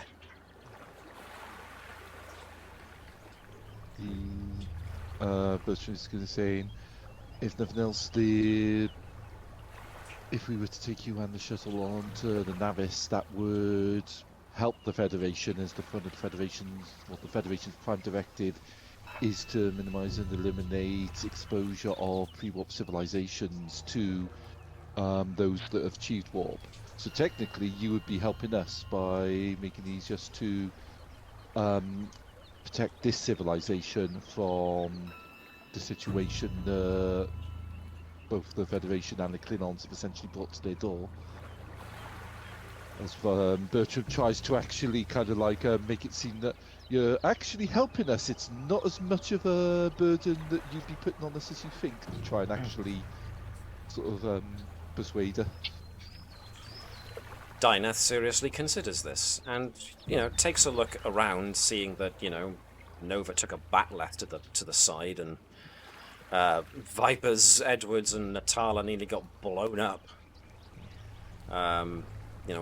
Thazanan also took a shot. All of this for her, so technically, folks have already been bloodied on her half.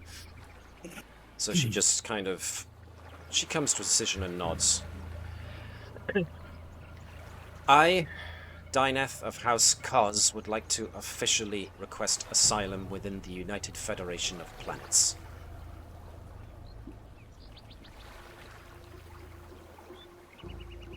I assume there's no objection. There's no objection. I didn't Bertram didn't want to kind of like say anything because technically it's Natala who's sort of in charge. Oh, of this. Natala would. Natala would Yeah. openly be agreeing on this. Yeah. So, let's move this back to the bridge.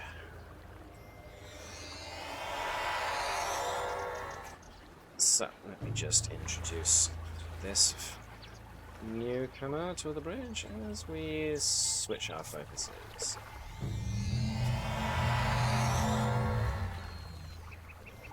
So, as you beam back towards the back onto the ship, not necessarily straight onto the bridge, but nevertheless, as soon as you do arrive on the bridge, Captain Ducasse informs the away team that the Klingons have been throwing threats around, but the Navis, even with shields down, has just stood its ground. And the Klingons haven't been stupid enough to actually engage in a space conflict.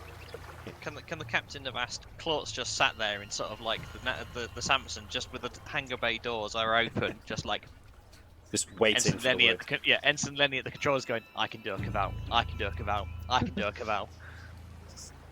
But eventually, yes, Dyneth comes on board, and I suppose my impression would be that Captain Ducasse would then inform the Klingons that Dyneth has requested official asylum in the Federation, to which they are persuaded to grant her that asylum. If the Klingons want to take any action to try and prevent that, they are perfectly willing to try. But that's what I think. That's what I think the captain would say. She is essentially your character, so. Matt, just checking. When we beamed up, did we also beam up the crash shuttlecraft? Yes, that was going to be a point I was going to bring up. Thank you for reminding me. Because you've at least sealed the hydrazine leak, so it's now safe to bring aboard the shuttle bay. Yeah. So it can be repaired. But again, to the actions or the message the captain would have sent to the Klingons, do you agree, or do you think a different tack is required? What do you think?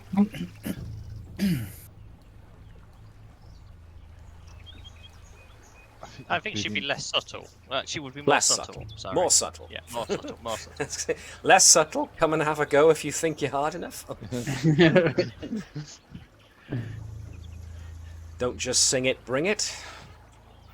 Probably just informing them that they've got like 5 unconscious personnel on the world where they could break the Prime Directive. Right. Nice ship you've got there. It'd be a shame if a bunch of quantum torpedoes separated its atoms. Subtle, I get it. Right, that one, yeah. Mr. Clark, tell them what they want. Quantum torpedoes, full spread. Which, considering the talent that we've given Claude in regards to quantum torpedoes full spread, is no small threat. What were you going to say, Davis? Yep, all expenses paid trip to the neutral zone. Very, very quickly, as it turns out. Okay, so I think we can agree that the captain, at least in a subtle or non-too-subtle way, addresses the Klingons and basically tells them Dyneth has requested asylum, so if they attempt to take her, it's going to have to be by force, and if they want to employ force, they are certainly welcome to try. But given the Navis's reputation, they would be in a distinct disadvantage if they tried. Basically, you and whose army. And this threat works in no uncertain terms. So let's put folks back to the. Every time we get the Klingons, you just start spouting out a list of the names of the ships that have faced us and failed. Yeah, pretty much. I mean, there are some folks who might suggest there's tally marks on the side of the ship somewhere. I was thinking that, but I don't think they would appreciate that things being carved into the ship, so I was just like, I won't mention it. You said carved. I had more of the idea of like stamped. Oh, fair enough. Just little Klingon symbols stamped into maybe somewhere on the launch bay. 1 little, 2 little, 3 little Klingons. 4 little, 5 little, 6 little Klingons. We've got a tally chart in the main hangar, and it's just got each ship and kill counts. The Samson's got the biggest ship next to it, painted on next to it though. Nice. So, Do you let's... draw a Negvar in 2D? So, yes. So essentially, Klingon's weapons specialist has now requested asylum in the Federation. Needless to say, this is a major victory in its own way, not just for the fact that you have deprived the Klingon Empire of one of its weapons specialists, but the ramifications of the fact that she has openly objected to the war and has now been granted asylum in the opposite side. This has major diplomatic ramifications. So what this means for the rest of the war is very, very telling.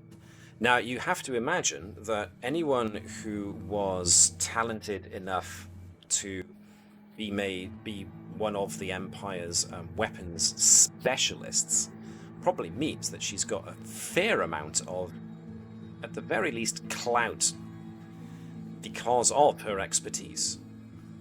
So, like I said, the political ramifications of this could be enormous. Excuse me while I keep itching my nose.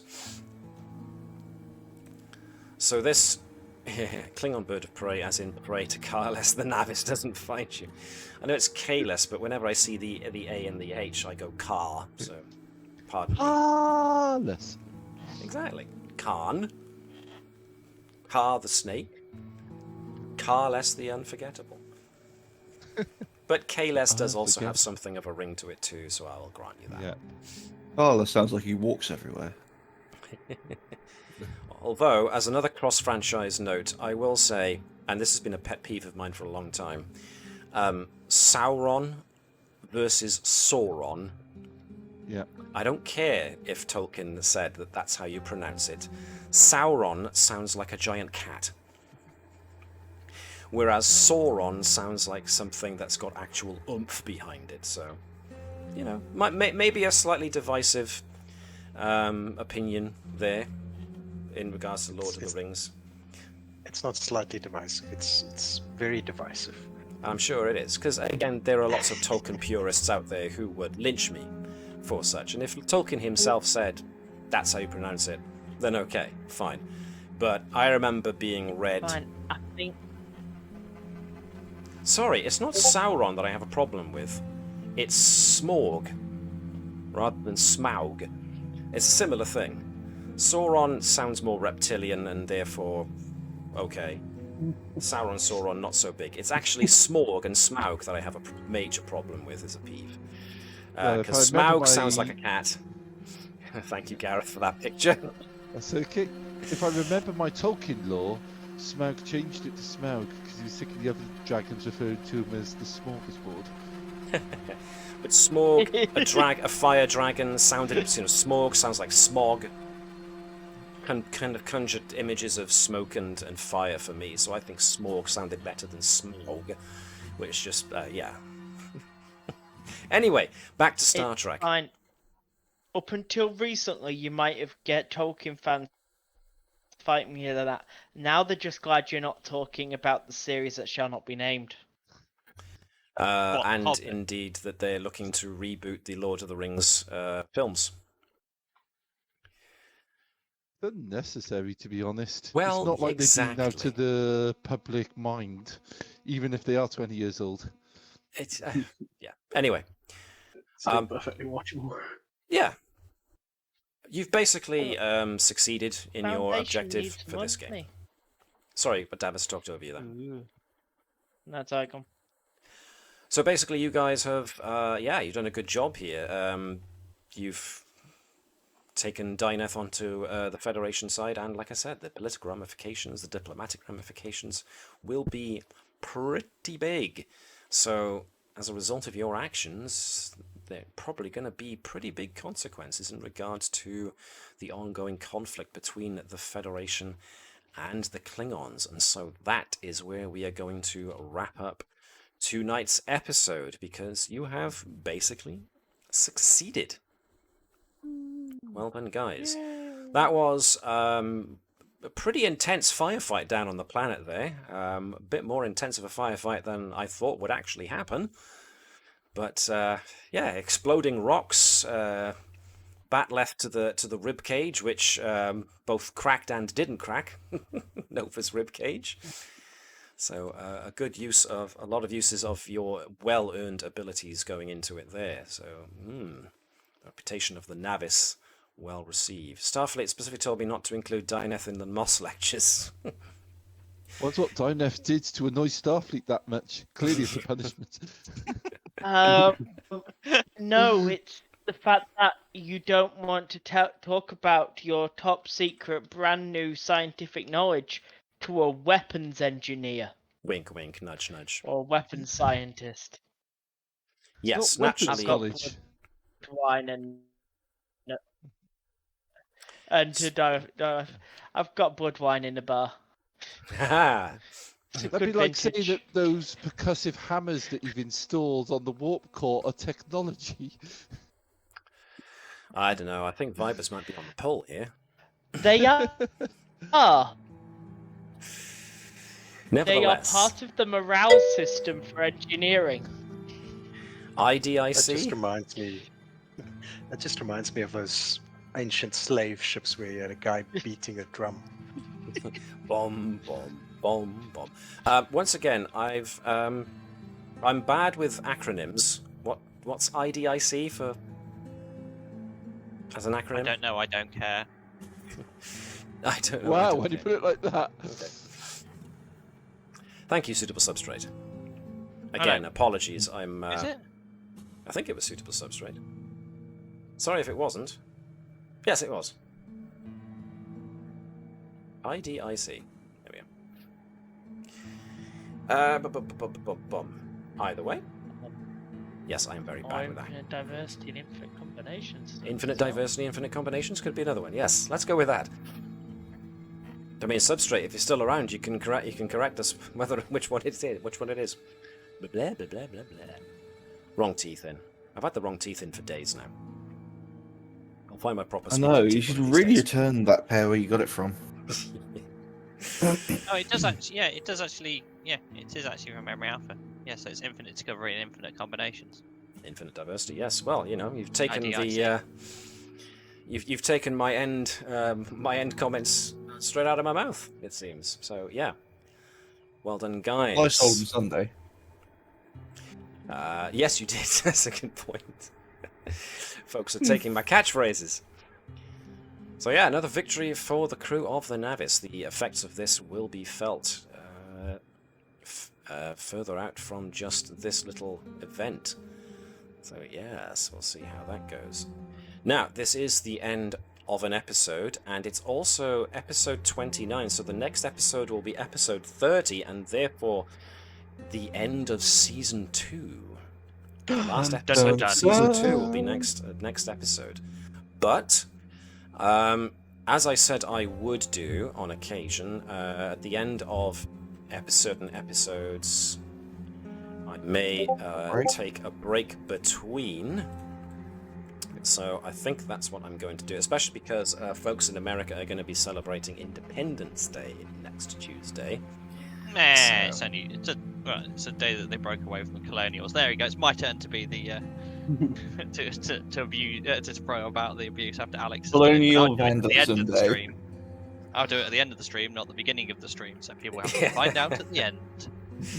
So yes, the Navis will not be returning next week, but you never know. We might have something special on instead of the Navis next week. The guys can discuss it amongst themselves, and we'll see what we might do instead. American-themed RPG. Mr. Shaun was planning to GM the next guest GM slot, wasn't he? Man. We shall discuss it amongst ourselves, and we will let you know one way or the other. So tune in potentially next week if the stream schedule still says that we are on for something. And it might not necessarily be the Navis, it might be something else. We shall see.